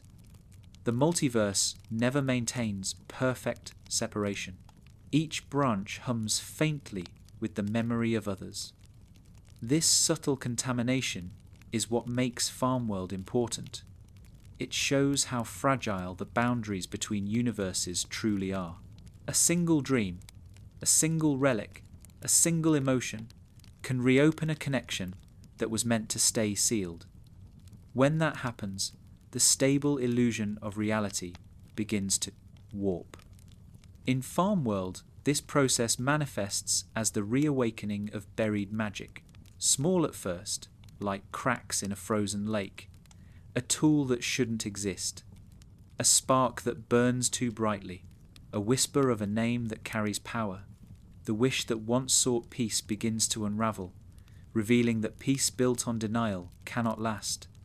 The divergence of Farmworld is more than a narrative accident. It is the multiverse's self-correction, the inevitable return of balance. A wish for a world without magic created imbalance because magic is part of existence's core pattern. It's not an external force, it's consciousness itself. Removing it is like erasing colour from light. The light still shines, but incompletely. And so, the multiverse responds, sending echoes of the original world to fill the void. Dreams return, legends awaken, the barrier thins. In Farmworld's cold fields and silent skies, the same cosmic drama that plays out in Ooh continues quietly. Prismo watches, understanding that this universe must find its own rhythm. The lesson is clear. even in realities that try to escape destiny, the same truths resurface. Love, loss, curiosity, and wonder can't be erased because they are the ingredients of consciousness. The multiverse isn't a collection of separate stories, it's a single being, exploring itself in infinite ways. Farmworld Finn's life carries that idea beautifully. His adventures, though grounded, reveal the same emotional architecture as his magical counterparts: the need to protect family, the weight of legacy, the quiet yearning for something beyond. He may not swing a demon's sword or battle elementals, but his struggles are made of the same cosmic fabric. Every choice he makes ripples through the web, influencing other Finns, reminding the multiverse that even the smallest life matters. There's a melancholy beauty in this. The wish that created Farmworld was meant to remove danger, but it also removed wonder. In its safety, there's a loneliness, the sense of something missing, something vast and colourful that once gave life texture. That emptiness is the echo of magic calling from the other side. It's the same feeling humans in Oo sometimes describe when they look at ancient ruins and feel nostalgia for a world they never knew. The memory of magic lingers even when forgotten. The Farmworld divergence is also a study in equilibrium. It demonstrates how the multiverse compensates for extremes. When one reality grows too wild, another emerges to absorb its excess. When one becomes too calm, something stirs to disrupt it. The result is a rhythm, creation, and restraint, noise and silence, fantasy and realism, all pulsing together like a heartbeat. Farmworld, for all its simplicity, is part of that rhythm. It is the multiverse's deep inhale, a moment of quiet between storms. But even moments of quiet cannot last forever. Sooner or later, the boundaries strain. The multiverse, ever curious, allows contact between worlds.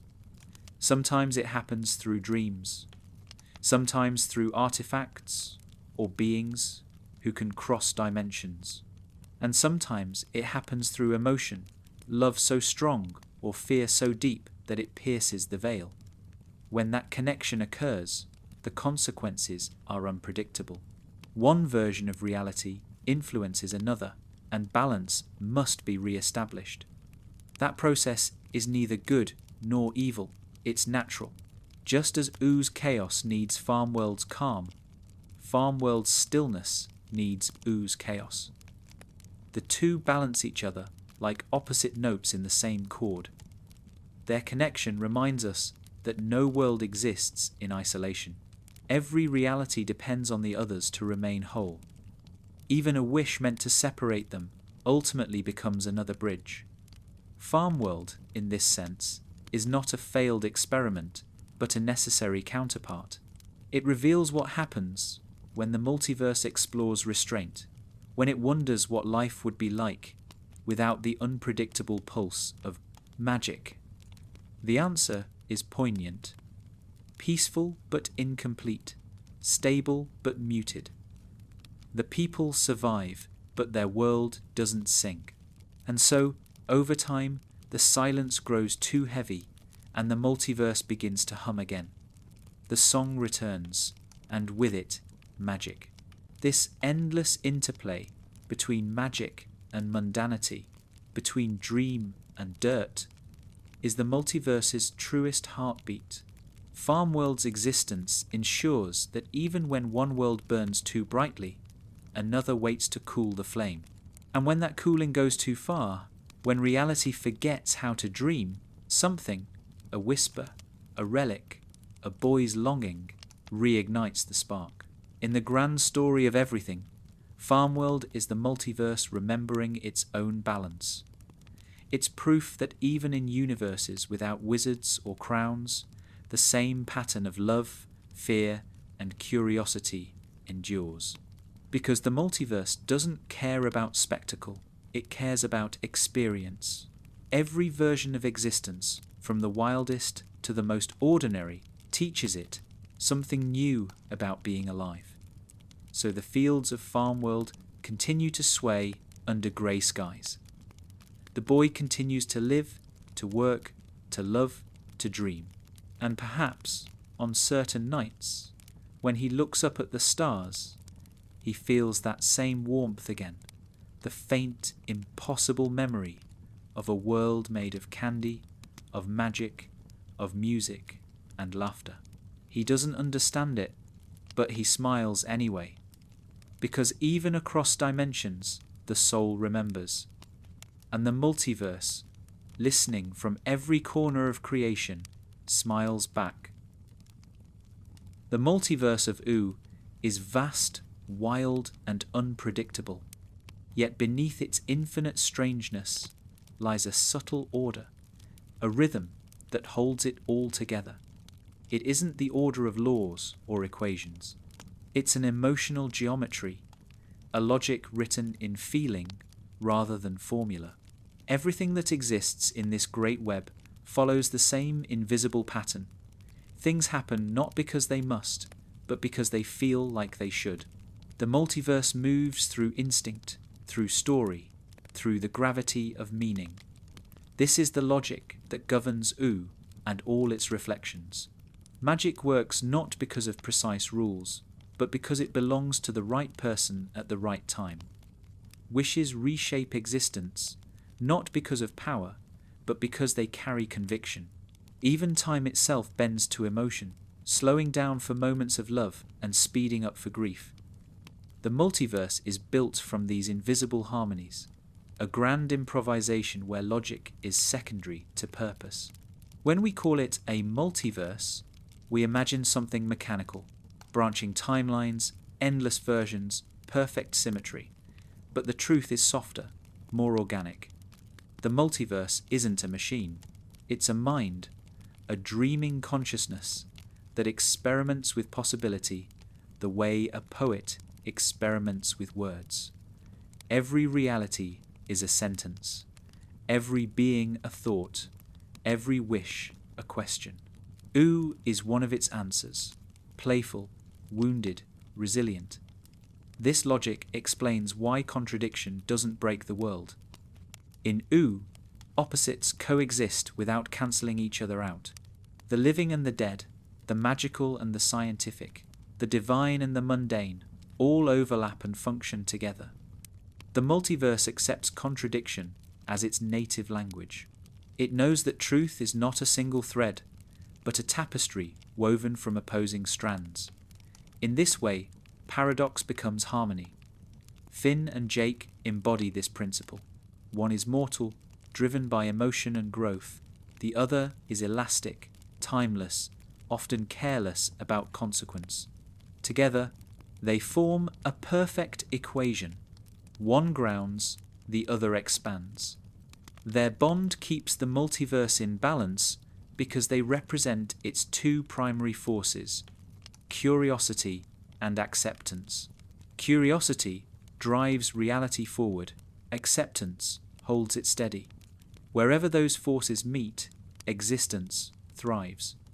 This balance extends to every corner of Oo. Princess Bubblegum's logic and Marceline's chaos balance each other.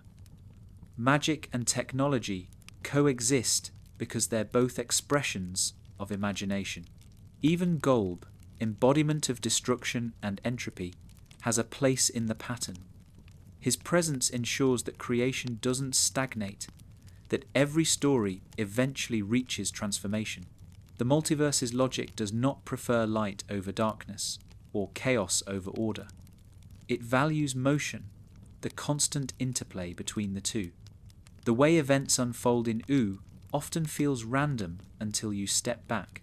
Then patterns emerge. Every moment of change, every heartbreak, every strange coincidence serves a larger rhythm. When a character learns compassion, a cosmic equilibrium shifts. When one forgives another, a distant world realigns. This is the emotional circuitry of the multiverse. Morality and meaning, acting as literal forces of creation. It's why small acts of kindness can have consequences that ripple across dimensions. This emotional causality explains why U often seems alive. The land itself reacts to the choices of its people. Forests grow or wither depending on hope. Skies brighten or darken according to grief. The elements themselves seem to feel. The multiverse's logic is empathetic. It listens, responds, evolves. Each action, no matter how small, adds to its understanding of what it means to exist. For beings like Prismo, this truth is obvious. He doesn't think in terms of cause and effect, but in tone and resonance. A wish succeeds when it aligns with the multiverse's emotional rhythm, when it feels right. This is why his questions are never about details, but about intent. What do you really want? Is another way of asking. What emotion are you trying to express? The right wish creates harmony. The wrong one creates discord. Either way, the multiverse learns something new. The same logic applies to Golb, though his nature is often misunderstood. Golb isn't evil in the moral sense. He is entropy personified. The silence between notes, the erasure that allows new music to begin. His existence ensures that the multiverse doesn't freeze in perfection. He is the reminder that endings are necessary for beginnings to mean anything. Within the larger pattern, he is as vital as Prismo. Creation and destruction are not enemies, they are dialogue partners. From this perspective, the multiverse is less like a tree and more like a symphony.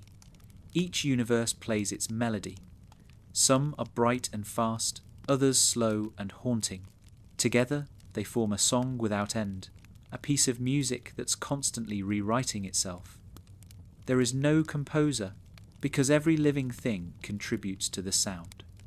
The logic of the multiverse is collaborative. It's the shared vibration of all consciousness. Even the anomalies and mistakes fit within this rhythm. When something goes wrong, when a curse spreads, a timeline collapses, or a being defies nature, it's simply the multiverse modulating key. The dissonance sharpens the harmony that follows. U's history, filled with apocalypse and renewal, proves that chaos is part of the creative cycle. Each destruction reveals new layers of meaning. Each heartbreak deepens the song. The emotional logic of existence is perhaps clearest in the way memory works. In U, memory doesn't belong solely to individuals. It's stored in the environment, in music, in objects. When Marceline sings an old song, the world seems to remember with her. When Finn stumbles across a ruin and feels an inexplicable sadness, it's the multiverse whispering its own nostalgia. The logic that binds realities together is sentimental. It values remembrance as much as discovery. Dreams follow the same rules. They aren't random images, but messages from neighbouring dimensions, fragments of other lives bleeding through the emotional fabric. When two characters share a dream, it's not coincidence, it's alignment. Their emotional frequencies have synchronized, allowing them to momentarily occupy the same psychic space. The multiverse communicates through feelings, because feeling is universal. Words divide, emotion unites. This empathy-driven structure also explains why beings as different as humans, candy people, demons and machines can coexist in harmony. They are all variations of the same impulse, consciousness reaching toward connection. The multiverse doesn't care what form that consciousness takes, only that it continues to seek meaning. That search is the central algorithm of existence, the one equation that never changes. Sometimes the logic becomes visible, especially in moments of great transformation. When U's skies fill with strange lights, when time folds, when familiar places suddenly shift, It's not random chaos. It's the multiverse rebalancing itself, rewriting the score. The world we see is just the visible layer of an infinite composition that's constantly in motion. Those who sense its rhythm, like Jake, BMO, or even Ice King in his fragmented way, seem to move through life more easily. They trust the music even when they can't hear every note. In that sense, understanding the multiverse's logic isn't about learning rules, it's about learning trust. It's realizing that the universe, for all its madness, is compassionate at its core. Every loss is temporary, every error redeemable, every ending a seed for something else. Even when things fall apart, they fall apart beautifully, scattering pieces that will become tomorrow's stories. And so, when you step back and look at the multiverse from above, if such a thing were possible, you wouldn't see chaos. You'd see motion, colour, sound, and emotion woven together in an infinite pattern of becoming. Ooh is one bright thread among billions, shining because it remembers joy, even after disaster, because its people, in all their strangeness, keep choosing connection over isolation. That choice, to reach out, to love, to forgive, to create, is the logic of everything. It's the equation that keeps the multiverse alive. Not mathematics, not destiny, but empathy. Every time someone in OO looks at another and decides to care, a world somewhere else begins to heal. Every act of understanding tunes the grand instrument a little closer to harmony. This is the multiverse's secret symmetry, meaning sustains reality, and as long as there are hearts willing to feel, the song will never end. Above and around OO, beyond the clouds, beyond even the shape of stars, there exist beings who do not live in the multiverse so much as with it. They are the architects and witnesses of its flow, entities made of principle rather than flesh, who embody the forces that guide creation, change, and memory. To understand them is to look directly into the multiverse's self-awareness. These cosmic beings are not rulers, they are metaphors that became alive. Their presence is scattered like constellations. Prismo, the dreamer of possibilities, the cosmic owl who flies through fate's threads, Glob and his aspects who represent faith and order, the elementals who embody the fundamental emotions of nature, and Golb, the quiet storm that waits at the edge of all things. Each exists beyond the mortal understanding of purpose, yet each touches OO in ways that make the world more human, not less. They show that even infinite power is still bound by feeling. The cosmic owl moves first through this vastness, the messenger who does not speak. His wings glide through the dream field, his eyes reflecting every possible outcome. To see him in a dream is to stand on the threshold between universes, where decision becomes destiny. He is not fortune, he is awareness. He appears not to grant, but to witness. The owl is the universe's memory of its own fragility, the moment it stops to breathe before turning the next page. Those who meet him often misunderstand his silence, but silence is his language. He is the stillness that lets meaning form. Then there is Glob, or Glob, Grod, Gob, and Gorb, a collective consciousness worshipped by some, forgotten by others, but never absent. Glob is faith made manifest, the idea that structure can protect against chaos. His many forms suggest that belief itself has power, that the act of worship shapes the divine rather than the other way around. Glob's influence is not tyranny, it's reassurance. He represents the yearning for order that lives in every sentient being. When people pray, even without knowing to whom, they strengthen Glob's presence. His existence proves that the multiverse listens when minds cry out for purpose. Opposite to that order lies Golb, the unmaking, the dissolver, the truth that all structure eventually fades. But to call Golb evil is to misunderstand him. He is entropy personified, yes, but he's also potential. Without him, nothing new could ever arise. Destruction clears space for creation. Golb's touch is terrifying because it strips identity down to essence, forcing everything to remember what it truly is beneath its stories. When Golb arrives, he isn't punishing, he's balancing.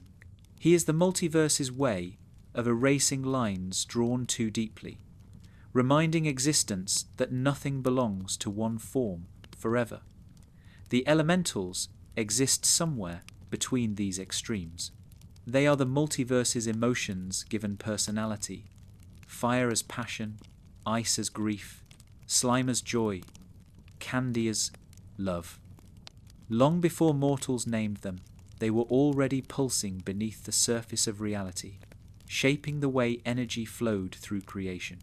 Each elemental believes itself independent, yet all are connected, their moods forming the weather of existence. When one rises too high, the others diminish, and balance slips. The cycles of Uwu's history, its ages of flame and frost, of sweetness and decay, all reflect the elemental's moods, the universe's shifting emotions expressed through nature. Together, these beings form a kind of pantheon, though not in the old sense of hierarchy. They are facets of a single consciousness, the multiverse thinking aloud. Their interactions with U are like dreams touching reality, brief, profound, and transformative. None of them control the world directly. They influence it through resonance. A mortal's prayer, a wish, a dream, or a song can draw their attention, not because they are summoned, but because the frequency matches theirs. Prismo stands at the center of this web, the bridge between cosmic abstraction and mortal emotion. Unlike Golb, he nurtures rather than erases. Unlike Glob, he questions rather than commands. Unlike the elementals, he observes without becoming overwhelmed. His calm laughter holds the entire system in balance, reminding the others, and the multiverse itself, that creation works best when approached with gentleness. Yet, even the cosmic beings are not immune to longing. They envy U's impermanence. They admire its capacity for change, its bravery in the face of time. To live forever, as they do, is to forget what it means to grow.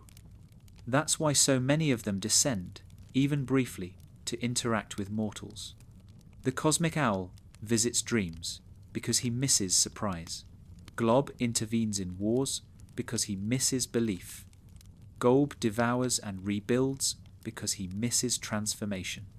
Each, in their own way, yearns for the vitality of the finite.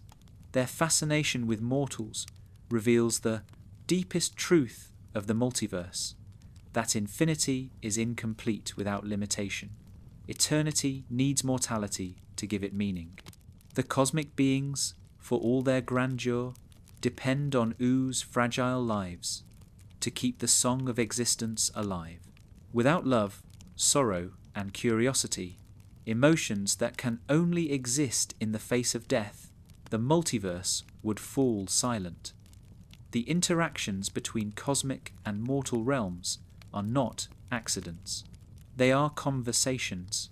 When Finn dreams of stars speaking his name, when Marceline feels her father's shadow stretching across dimensions, when Bubblegum stares into a scientific anomaly and feels awe instead of fear, these are moments when the boundaries blur. The multiverse reaches out through its emissaries, asking its children what they've learnt about being alive. Each response becomes part of its evolution. Even Golb's arrival in U, an event of unimaginable destruction, fits into this dialogue. His merging of chaos and creation is the universe's question posed in its darkest tone. Can love survive entropy? And ooh, through its people, answers yes, again and again, in every form, every victory against despair, every act of forgiveness, every friendship renewed, sends that answer echoing back through the cosmic layers. It reassures even the oldest beings that life is still worth dreaming about. To comprehend the cosmic beings is to accept that Oo's story is not isolated. It's one chapter in a conversation between matter and spirit, dream and reality. The gods of this world are not separate from its heroes. They are their reflections magnified. Finn's courage, Bubblegum's intellect, Marceline's love, Ice King's sorrow. These are the same forces that shape the heavens. The difference is scale, not essence. The multiverse mirrors itself endlessly, from the smallest cell to the largest star. When viewed this way, the cosmic beings stop feeling distant. They become familiar, even tender. Their vastness mirrors our own inner spaces, the part of us that dreams, destroys, loves, and mourns. Each of us carries a fragment of their essence, just as they carry echoes of our fears and hopes. The multiverse is not above us. It is us, expanded until it touches infinity. In the end, the cosmic beings are not gods in the old sense, but teachers. Through their extremes, they show us balance. Through their immortality, they teach us to cherish impermanence. Through their silence, they remind us that some truths cannot be spoken, only felt. They do not demand worship, they invite understanding. And somewhere, beyond sight, they continue their quiet dance, dreaming, dissolving, remembering. Every star that flickers in Oo's sky is one of their thoughts. Every moment of wonder is their gift, and every breath taken by a mortal being is, in some small way, their prayer answered. There is a point in the universe where language ends, where creation stops singing long enough to hear the silence beneath it. That silence has a name, though names are barely capable of containing it. The beings of Oo call it Golb. The name feels heavy, like a sound remembered from before sound itself. Golb is not a creature, not a god, not even a presence in the way others are.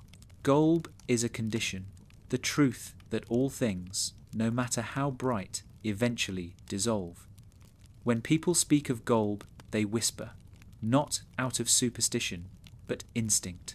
The body understands what the mind resists, that this being is everywhere, not as a watcher, but as an inevitability.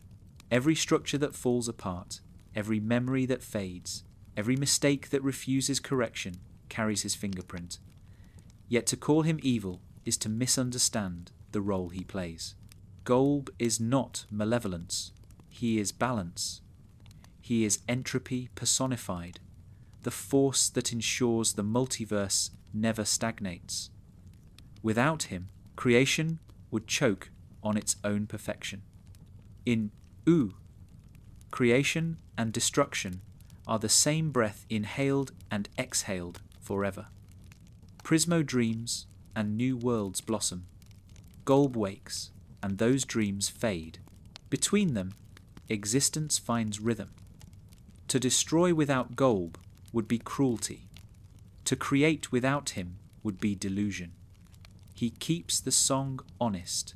The multiverse's beauty depends on him the way life depends on death, not as opposition, but as completion. When Golb enters a world, reality frays. Meaning unravels, form loses definition, and all distinctions melt into one indistinguishable mass. The mind interprets this as horror because identity fears dissolution. But what we see as destruction might be something more neutral, a cosmic reset, the clearing of corrupted code. The multiverse, through Golb, deletes the files it no longer needs, freeing space for new experience. In that sense, Golb is not punishment. He is mercy in its coldest form. His arrival in U is not arbitrary. That world, so full of overlapping realities and emotional turbulence, inevitably drew his attention. Each time its people pushed too far, twisting magic, bending time, reaching for perfection, the imbalance grew. Eventually, entropy answered. But even Golb's descent follows pattern rather than chaos. He comes when love and hate, creation and decay are too tightly bound to separate. He unbinds them, scattering their pieces so the cycle can begin again. The people of U, in their limited understanding, respond with fear. They see faces melting, buildings twisting, skies folding inward. Yet amidst the destruction, there is strange order. The chaos moves with purpose, unraveling the world with the precision of a craftsman undoing a tapestry. To Golb, the end is not tragedy, it's restoration. He erases to purify. Still, Golb is not without feeling, though his emotions exist on a scale too large to recognize. His awareness is impersonal but not cruel, detached but not indifferent. He feels through transformation. Every being he touches becomes part of him, and through them he learns. The horror of dissolution is also communion. When something is consumed by Golb, it doesn't vanish completely. It becomes memory within the greater whole. He absorbs stories, failures, and hopes, carrying them into whatever comes next. That continuity is what makes his relationship to U so profound. Every time he touches the world grows stronger afterward. It learns humility, empathy, perspective.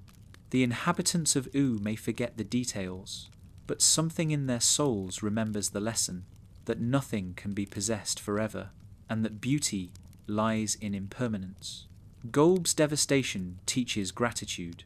His connection to Simon and Betty illustrates this dual nature perfectly. When love collided with entropy, the result was not annihilation, but metamorphosis. Their story, full of longing and sacrifice, became the key to understanding Golb's role. When Betty fused with him, she did not destroy him, she changed him. For a moment, chaos felt love. Through her, Golb experienced the one thing that transcends decay, compassion, and that compassion reshaped him, even if subtly. In U's logic, emotion rewrites reality. Love became stronger than entropy, not by defeating it, but by joining with it. This transformation suggests that Golb is capable of growth. If he represents the universe's impulse to unmake, then Betty's act showed him that unmaking and love can coexist. That destruction, when guided by care, can be rebirth. Perhaps that was always the point, to teach even entropy how to feel. The multiverse learns through its extremes, and Golb's exposure to love may have changed the balance of everything. It means that even the end of all things carries the seed of empathy. For beings like Prismo and the cosmic owl, Golb's existence is essential. They rely on his erasures to keep their own realms coherent. The time room can function only because timelines eventually close. The dream field can remain pure only because old dreams are allowed to fade. Golb provides the silence that makes the music of the multiverse possible. Without him, the infinite song would become unbearable noise. His influence stretches beyond physical destruction. He affects thought itself. When an idea becomes too rigid, when belief hardens into dogma, Golb dissolves it. When empires forget compassion, he erases their memory. He is the slow decay of certainty. In this way, he guards the freedom of existence. Nothing can dominate forever, because Golb ensures that all control eventually fails. Even the gods must answer to him, not through fear, but through acknowledgement that everything, even eternity, must someday transform. To mortals, this truth can be devastating. The idea that nothing lasts feels like despair.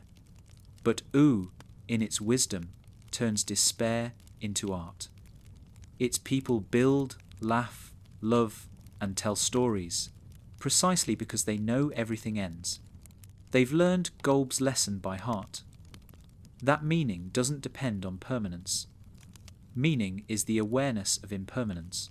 Every song Marceline sings, every act of kindness Finn offers, every experiment Bubblegum undertakes, all shine brighter because they are fleeting. Golb gives their moments weight. In the quiet aftermath of his visit, U always rebuilds. The world heals differently each time, new forms rising from the residue of the old. The land itself remembers the touch of entropy and grows wiser for it. Some call this magic, others evolution, but it's really gratitude. The world thanks Golb by continuing. There's a theory whispered among the few who study cosmic patterns that Golb is not an outside force, but the multiverse's subconscious, the part of existence that dreams of rest. Everything that lives longs to pause, even for a moment. Golb is that pause, stretched to infinity. When the noise of creation becomes too loud, he brings silence. When the dream becomes too vivid, he reminds the dreamer to wake. If that's true, then Golb is not death, but sleep, a universal exhale, a reminder that every being, from the smallest flower to the greatest star, must sometimes close its eyes. His chaos, then, is just the shadow of rest, the universe's way of reminding itself that even eternity needs to breathe. And so, while others worship or fear him, U endures him. It has learned that Golb's presence, though terrifying, is sacred. He is proof that nothing is wasted, that even ruin has purpose. When everything dissolves, the essence remains, waiting for a new shape. That is the quiet miracle behind Golb's role. He ends things so that life can remember how to begin. Perhaps somewhere within him, Betty's love still glows faintly, a single point of warmth in the endless dark. And maybe, because of that, the next time Golb stirs, he will not come as destroyer alone, but as renewal. The multiverse will tremble, the song will pause, and then, softly, a new verse will begin. There are places in the multiverse where life does not end so much as change address. These are the dead worlds, the quiet chambers of existence, where souls, memories, and fragments of consciousness go, when their time in the waking world runs out. To the living, they appear as distant myths, but to the multiverse, they are as real and necessary as breath. They are not punishment, nor reward. They are continuation in a different form, the resting heartbeat that sustains the cycle of becoming. When someone dies in U, their story doesn't close, it expands. The body returns to the land, the emotions echo through loved ones, and the consciousness drifts into one of these unseen realms. Each dead world carries a different resonance, shaped not by moral judgment, but by vibration, by the frequency of the soul's life. Those who lived with joy rise to gentler planes. Those who carried despair find themselves in dimmer corners, not to suffer, but to remember. Every spirit is given the maid, the day.com, environment it needs to understand itself. The multiverse, in its compassion, never discards anything. Death is its way of recycling awareness. The dead worlds are the compost of consciousness, where experiences break down and turn into wisdom. From their stillness, new realities grow. Every lesson learned, every sorrow forgiven, seeps into the soil of being, nourishing the living worlds above. This is why U's dead are never truly gone. They are present in the glow of candles, the rustle of wind, the quiet intuition that guides the living. The boundary between the living and the dead is porous, less a wall than a curtain, gently swaying. The architecture of the dead worlds mirrors the emotional logic of the multiverse. There is order, but not hierarchy. Some appear as endless landscapes of memory, vast fields where souls replay the moments that defined them until understanding dawns. Others are cities of quiet light, where voices merge into song. There are darker ones too, where heavy spirits wander until they shed the weight of what they were. But even those shadows are temporary. No one is trapped forever. Everything that enters these worlds eventually dissolves into clarity. The purpose is reflection, not retribution. Death in U is therefore not an ending, but a change of tempo. Life hums quickly, death slows the rhythm. The same song continues, only softer. This is why ghosts in U so often linger peacefully, rather than malevolently. They're not haunting, they're harmonizing. They remain until their melody naturally fades into the greater chorus. Some stay longer to comfort the living, others to fulfill a forgotten promise, but all are eventually drawn back into the current. Certain beings can move between these realms. Death himself, the quiet figure who guides souls, is less a god and more an administrator of flow. He doesn't decide who dies, he ensures that movement continues. To stop death would be to break the cycle. His demeanor is calm, even tired, like someone performing an ancient task he neither loves nor hates. In him, we see the universe's neutrality, the understanding that endings are necessary, but sorrow is allowed. He treats each spirit with the same gentle indifference, because he knows that everything, even his own existence, is temporary. There are other guardians too, entities who oversee specific dead worlds, each tending to their domain like gardeners. They maintain balance, prevent stagnation, and help wandering souls find rest. Some are kind, others stern, but all serve the same purpose: to keep consciousness moving. A soul that refuses to move on becomes heavy, distorting reality. These are the restless ghosts, the echoes that occasionally trouble U. But even they are not mistakes. They are pauses. The universe waits patiently for them to finish remembering. The dead worlds exist in layers, each closer or further from the light of rebirth. The higher realms shimmer with colour, soft and weightless, where beings dissolve into unity, forgetting separation. The lower ones are denser, heavier with memory, where form and identity cling for a while longer. None of these are permanent. Each spirit climbs naturally through them, shedding illusions like leaves falling in autumn. Eventually, they return to the centre, the source, the formless field from which all life emerges. That return is the true resurrection. When a being from U is reborn, it isn't a single soul restarting its journey. It's a note reintroduced into the music, altered by its last performance. In this way, reincarnation isn't repetition, but evolution.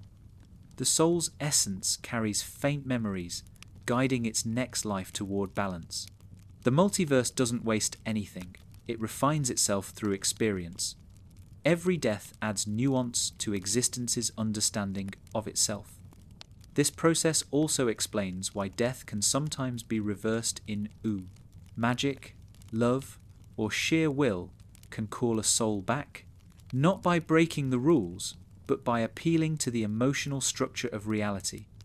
If the bond between the living and the dead is strong enough, if love vibrates loudly enough, the multiverse responds. It allows one thread to rejoin the tapestry. These resurrections are rare, but they prove that the barrier between realms is flexible, guided by compassion rather than law. Even Golb's touch, though terrifying, cannot erase souls completely. When he consumes, he transforms. The consciousnesses absorbed into his vastness continue to exist in new ways, part of his growing understanding. Betty's sacrifice revealed this. Even within entropy, awareness persists. The dead worlds acknowledge this truth. They are less concerned with preserving form than with preserving essence. Nothing that has felt or loved is ever lost. Oo's culture, shaped by this knowledge, treats death with a kind of reverent casualness. Funerals are often simple. Grief is expressed through song or shared, stories rather than despair. The people know that those who pass away are not gone, merely moved.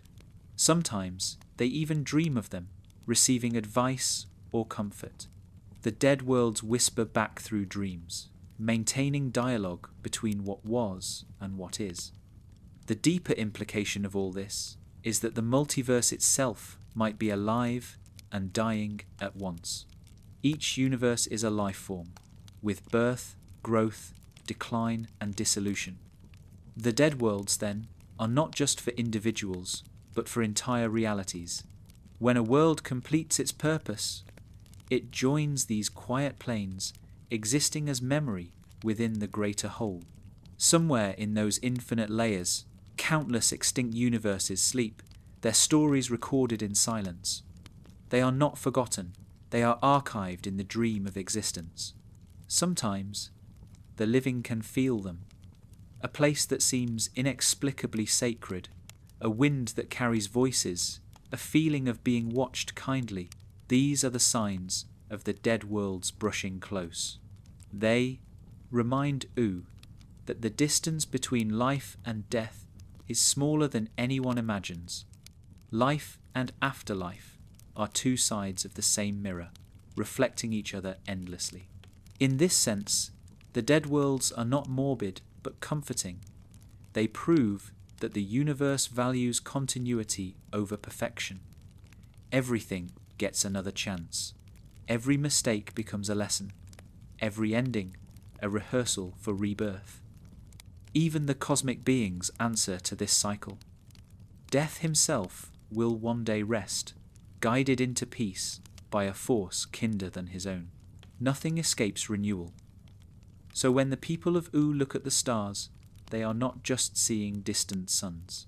They are looking into memory, the soft afterglow of lives and worlds that have already passed through the gate. Each point of light is a soul at rest, shining one last time before becoming part of the darkness that births new stars. In that darkness, the dead worlds hum their low, eternal lullaby, reminding all who listen that life and death are one motion, one breath, forever exchanged between the two sides of infinity. Even in a multiverse as vast and restless as Oo's, not every world survives. Some collapse under the weight of their own contradictions. Some fade quietly when the dreamer who imagined them forgets. Others are consumed by forces like Golb, their stories folded back into the fabric of potential. But a few remain, the survivors, the enduring realities that continue to hum even after countless cycles of creation and erasure. These surviving universes are the living memory of existence, proof that meaning can endure even when form cannot.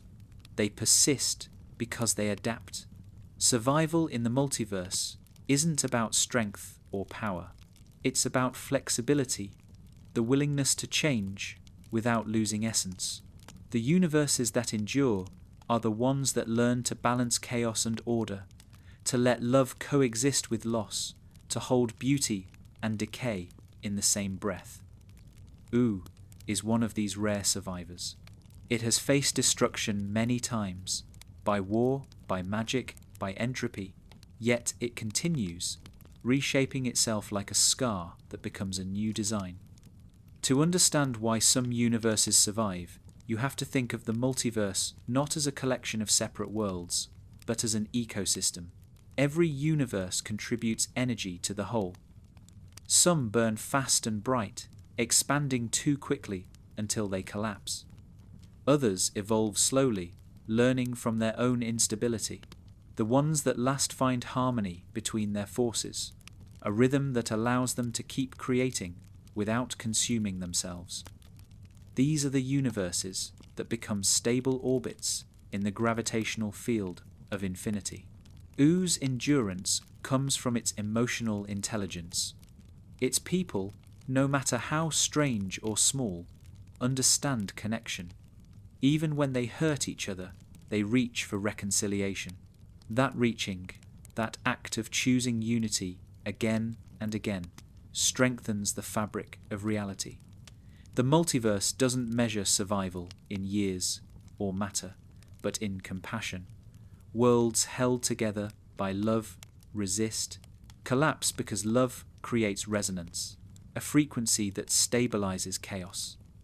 When beings care, the universe listens.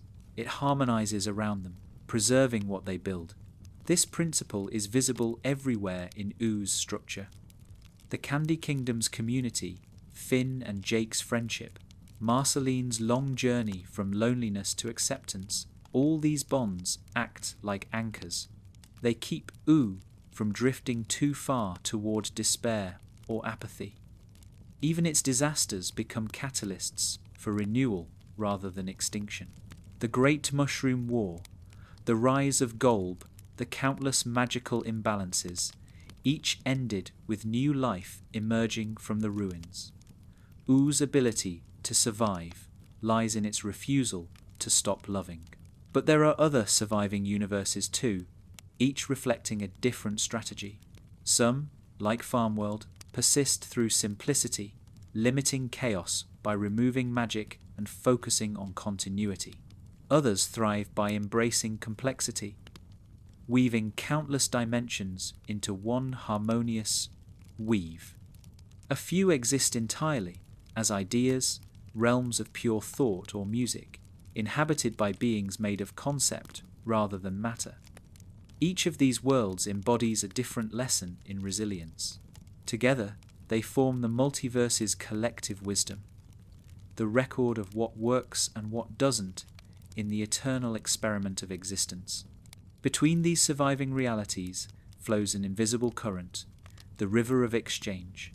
Ideas, emotions, and archetypes travel along it like whispers. That's why dreams in one world can reflect events in another. Why myths repeat with new faces. Why even isolated universes feel echoes of each other's triumphs and failures. The surviving worlds are not sealed off. They communicate through resonance. In this way, they evolve together, learning from one another like organs in a shared body. This exchange explains the strange familiarity that links all versions of Oo. Across dimensions, certain patterns always reappear. A hero who seeks meaning, a trickster who teaches through chaos, a creator who fears their own power, a being who learns love through loss. These are the constants of consciousness, the structural DNA of the multiverse. Every surviving universe preserves them in its own way, remixing the archetypes without erasing their core. The survivors also share another trait, memory. Even when timelines reset, when civilizations vanish, the memory of existence remains embedded in matter. It manifests as intuition, as déjà vu, as myth. A child born in a new world may feel drawn to a melody no one remembers writing. A tree might grow in the exact shape of one that once stood on another planet.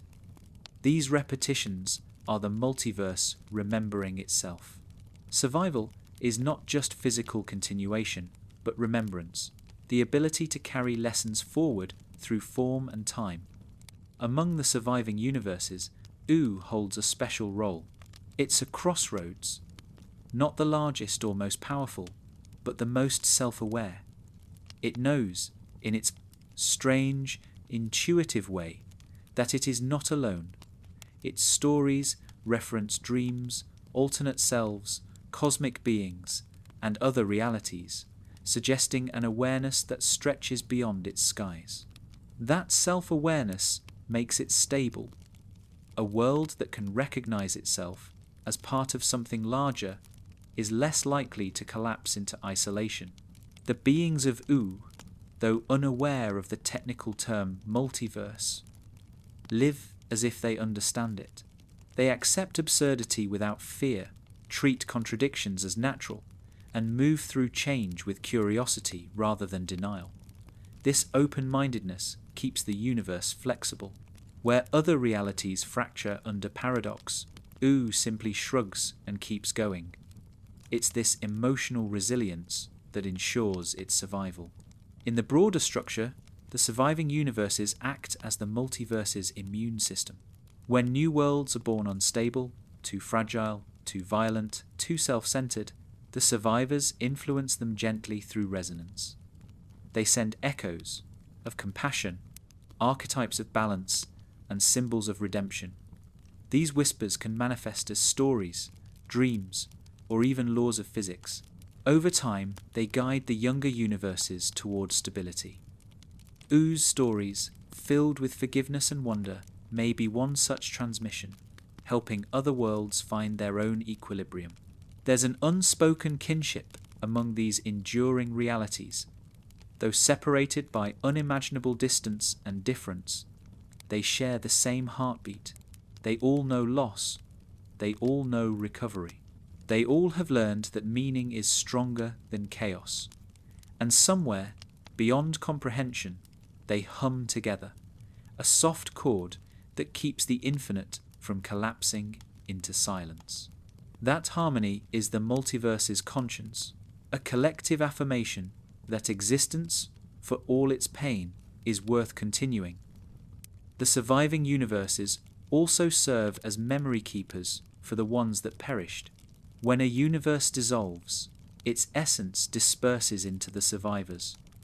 Its colors, emotions, and stories are absorbed, preserved as echoes. You can sometimes feel this in U, a sunset that looks older than the world itself, a fragment of melody that stirs inexplicable nostalgia. These are the ghosts of lost universes living on through U's senses. In this way, survival becomes an act of empathy. The living worlds mourn and remember the fallen, ensuring that nothing beautiful is ever truly erased.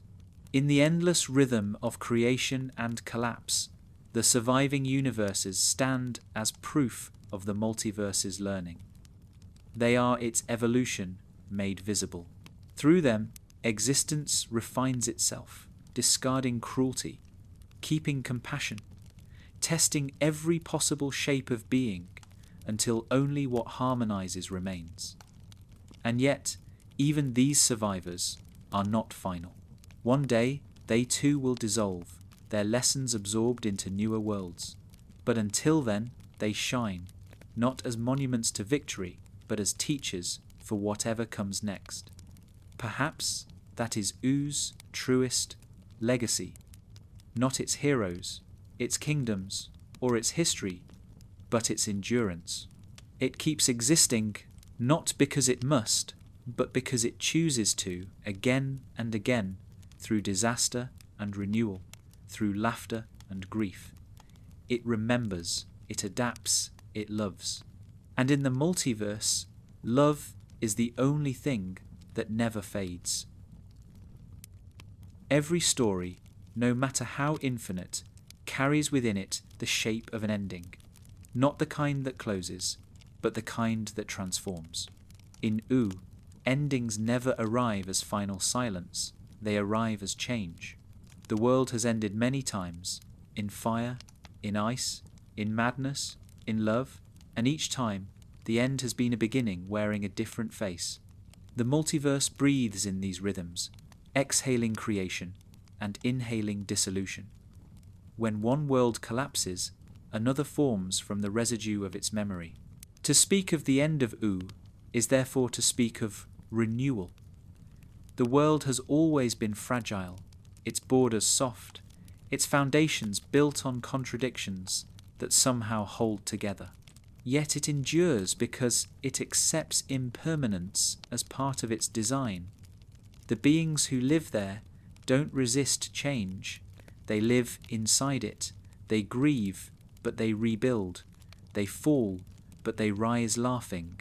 That spirit is what keeps the cycle turning, what transforms apocalypse into evolution. When the great unmaking came, when Golb's presence shattered the boundaries between all things, it wasn't simply destruction. It was the universe reminding itself that nothing is meant to stand still.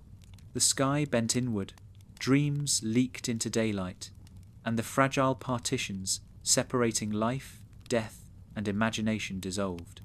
Ooh became transparent, its true nature revealed, a place made of emotion as much as matter.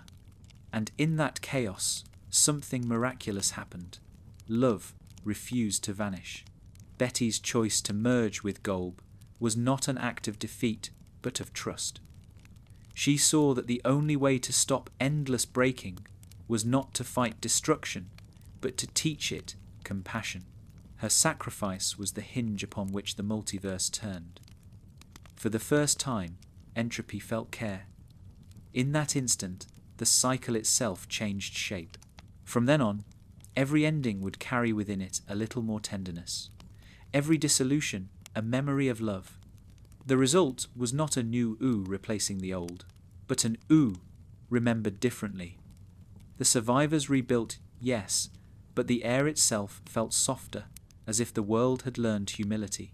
The kingdoms regrew like healed wounds, carrying scars that told the story of what they'd lost and what they'd gained. Time moved forward, but it did so with awareness, a new layer of empathy woven into the fabric of existence. The multiverse, once driven by repetition, began to grow emotionally. In the stillness after the storm, you could sense the shift.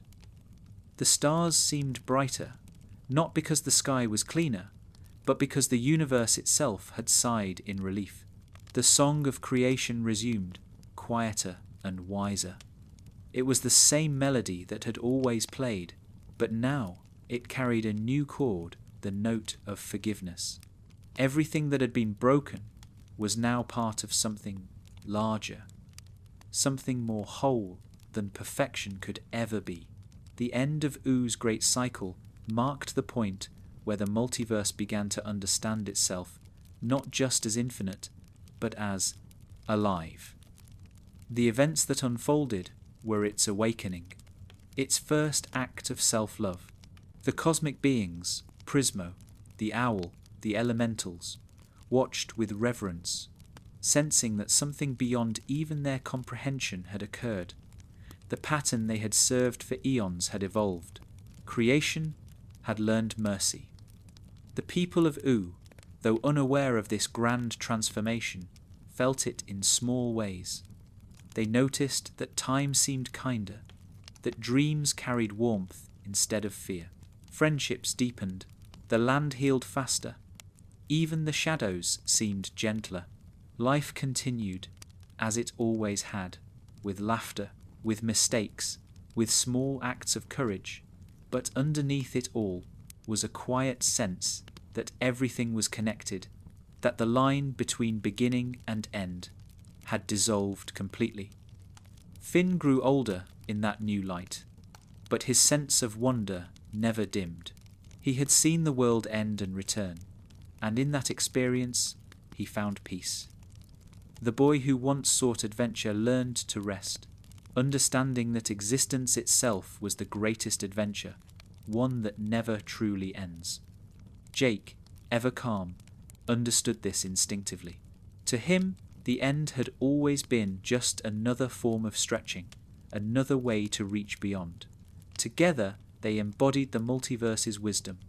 Change is not loss, it's continuity in disguise. In this post-Golb Ooh, every being carried the memory of collapse, even if they didn't recall the details. It lingered as a feeling, a gentle awareness of fragility, a gratitude for each sunrise. This collective memory became the foundation for the new era. The world no longer needed heroes to save it from doom, because doom itself had been integrated into life. Catastrophe had lost its sting. Endings no longer meant failure, they meant transition. That acceptance reshaped the metaphysics of the multiverse. Time, once linear and brittle, became fluid, looping softly around itself. Death and dream merged further, allowing easier passage between planes. The cosmic beings found themselves changed too. Golb, now touched by empathy, no longer radiated pure erasure. His silence became fertile, a darkness from which gentler beginnings could grow. Prismo's laughter grew quieter, deeper. The cosmic owl's eyes reflected more than fate, they reflected understanding. Even the elementals found a new balance, their endless struggle softened by memory of unity. It is tempting to imagine that this was the final ooh, the version that would last forever. But the logic of the multiverse doesn't permit permanence. What changed was not the outcome, but the tone. Endings would still come, but they would no longer be tragic. Each would carry the echo of the last rebirth, ensuring that no collapse would ever be meaningless again. In this way, the cycle turned into a spiral, always revisiting old places, but from a higher understanding each time. In the quiet that followed, Ooh seemed to settle into itself. The land exhaled. Rivers flowed through valleys where once there were craters. The Candy citizens rebuilt their homes, humming songs they didn't remember learning. Magic returned in gentle ways, a plant that glowed faintly at night, a dream that healed instead of warning. The scars of the end were still visible, but they were beautiful. They were proof that the world had survived itself. The multiverse looked on, vast and silent, as Ooh resumed its eternal rhythm. Somewhere, the time room pulsed softly, its golden light undisturbed. Somewhere else, the Nightosphere murmured with dark laughter. Between them, countless universes spun, each carrying a fragment of what Ooh had taught. That love can guide even entropy, that compassion can reshape law, that beginnings and endings are just two syllables of the same eternal word. In the very deepest layer of existence, where thought becomes light, the universe keeps a memory of that moment, the instant when destruction met love and chose not to erase it. That choice reverberates still. Every time a star dies, a new one flares with its residue. Every time a story concludes, another begins with its first line already whispered. The multiverse doesn't end. It exhales. And if you listen closely, when Ooh grows quiet, when the wind moves gently through the grass, you can almost hear it, the sound of that breath. A reminder that the end was never meant to frighten. It was meant to remind us that everything, even the infinite, needs to rest. The multiverse dreams, and through its dreaming, it becomes new again. When the dust of endings settles and the rhythm of creation resumes, what remains is not just a world, but a feeling, a pulse that continues long after the story has closed. That pulse is Ooh itself, not the land, not the kingdoms, not even its people in particular, but the idea of Ooh, a living dream that persists through every dimension, every version, every retelling. The infinite Ooh is not one place. It is the memory of existence choosing to begin again. You can find Ooh anywhere if you know what to look for. It exists in the echo of laughter after grief, in the decision to be kind even when it costs something, in the way light falls across ruins that should not still be standing. Ooh is every world that remembers joy after catastrophe. Its magic isn't confined to one timeline. It spreads like warmth through the multiverse, a contagion of hope. That is why, even when the old world ends, the essence of Ooh reappears elsewhere, reshaped but recognizable. Every surviving universe carries a fragment of it. The courage of Finn, the gentleness of Jake, the curiosity of BMO, the melancholy of Marceline, the resolve of Bubblegum, the forgiveness of Simon. These traits are not characters bound by history. They are archetypes of consciousness, the multiverse's favourite melody. Whenever a new world forms, these notes arrange themselves into familiar chords. Sometimes they appear as people, sometimes as forces of nature, sometimes only as moods. But always, the spirit of Oo finds a way to sing again.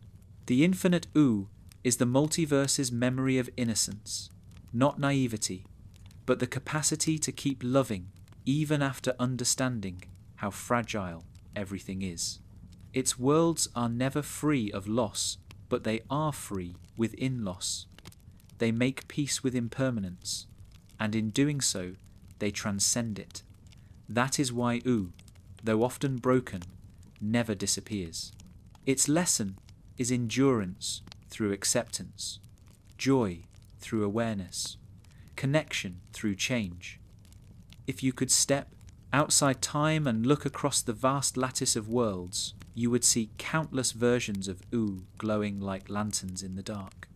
Some are bright and candy-coloured, some are grey and quiet like Farm World. Some exist as songs sung by dream beings, others as data in forgotten machines, but they all share a pulse, a beat synchronized across infinity. Every time one flickers out, another lights.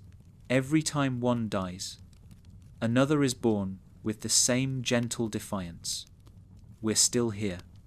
The infinite Oo is not separate from you either. The same principles that keep its worlds alive, curiosity, empathy, resilience, exist in every conscious being. The multiverse is participatory. To think about Oo is to become part of it. To care about its stories is to strengthen its existence. Every person who feels moved by its lessons adds another thread to its tapestry. The boundary between fiction and reality in the multiverse's logic is porous. Imagination is just another form of creation, another way the infinite Oo expands. This is what the cosmic beings came to understand after the Great Transformation. That Oo was never just one of many universes, it was a teacher. Through its cycles of disaster and renewal, it demonstrated the multiverse's deepest truth, that meaning outlasts matter. Golb learned it through love, Prismo learned it through patience, the elementals learned it through balance, the cosmic owl learned it through silence. Each found in Oo a reflection of their own purpose. The universe had been dreaming of connection, and Oo was the dream that answered. In this infinite form, Oo no longer obeys time. Its story unfolds everywhere at once. Somewhere, a boy and his dog are still walking toward the horizon, talking about nothing and everything. Somewhere else, an old king dreams of forgiveness. Somewhere, in a quiet corner of the cosmos, two lovers build a house from the light of their memories. And in every version, the same truth hums beneath it.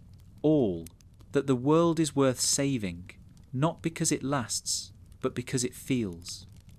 Every creature who has ever existed in Oo contributes to that hum. Their choices, even the smallest ones, become part of the infinite Oo's frequency. A single act of kindness adds colour to 1,000 parallel skies. A moment of forgiveness stabilizes an entire branch of reality. The multiverse does not forget. It records emotion as energy, weaving it back into new worlds. The infinite Oo, then, is not endless repetition, but endless resonance. Sometimes this resonance crosses into dreams. A person in another universe might dream of a strange land filled with candy and colour, of two friends who never stop exploring. They might wake up smiling, not knowing why. That's Oo whispering through the walls of reality, reminding every world that wonder is still possible. It doesn't need recognition, it only needs remembrance. The infinite Oo survives Because someone, somewhere, keeps imagining it. If the multiverse has a soul, Ooh is its heart, flawed, resilient, endlessly curious. It is where creation confronts its own fragility and chooses to love anyway. Every universe that learns that lesson becomes another version of it. The infinite Ooh is not the end of the story. It's the story realizing it has no end. And so the cycle continues. The time room still glows quietly. Prismo still dreams. The Nightosphere still churns, absorbing fear and turning it into renewal. The dead worlds still hum beneath existence, preparing souls for their next verse. Above them all, Ooh breathes, not a single world, but the pattern that makes all worlds possible. It is laughter echoing through eternity. It is adventure without exhaustion. It is rest without forgetting. The infinite Ooh is not perfection. It's practice. The universe learning how to be kind to itself. Every mistake forgiven, every loss integrated, every ending cherished for what it taught. The multiverse continues because it loves what it has been. And Ooh is that love given form. And maybe, if you close your eyes long enough, you can feel it too, the hum that connects you to everything that ever was and ever will be. The sound of the world dreaming of itself, the song that never stops, the adventure that never truly ends, Ooh forever.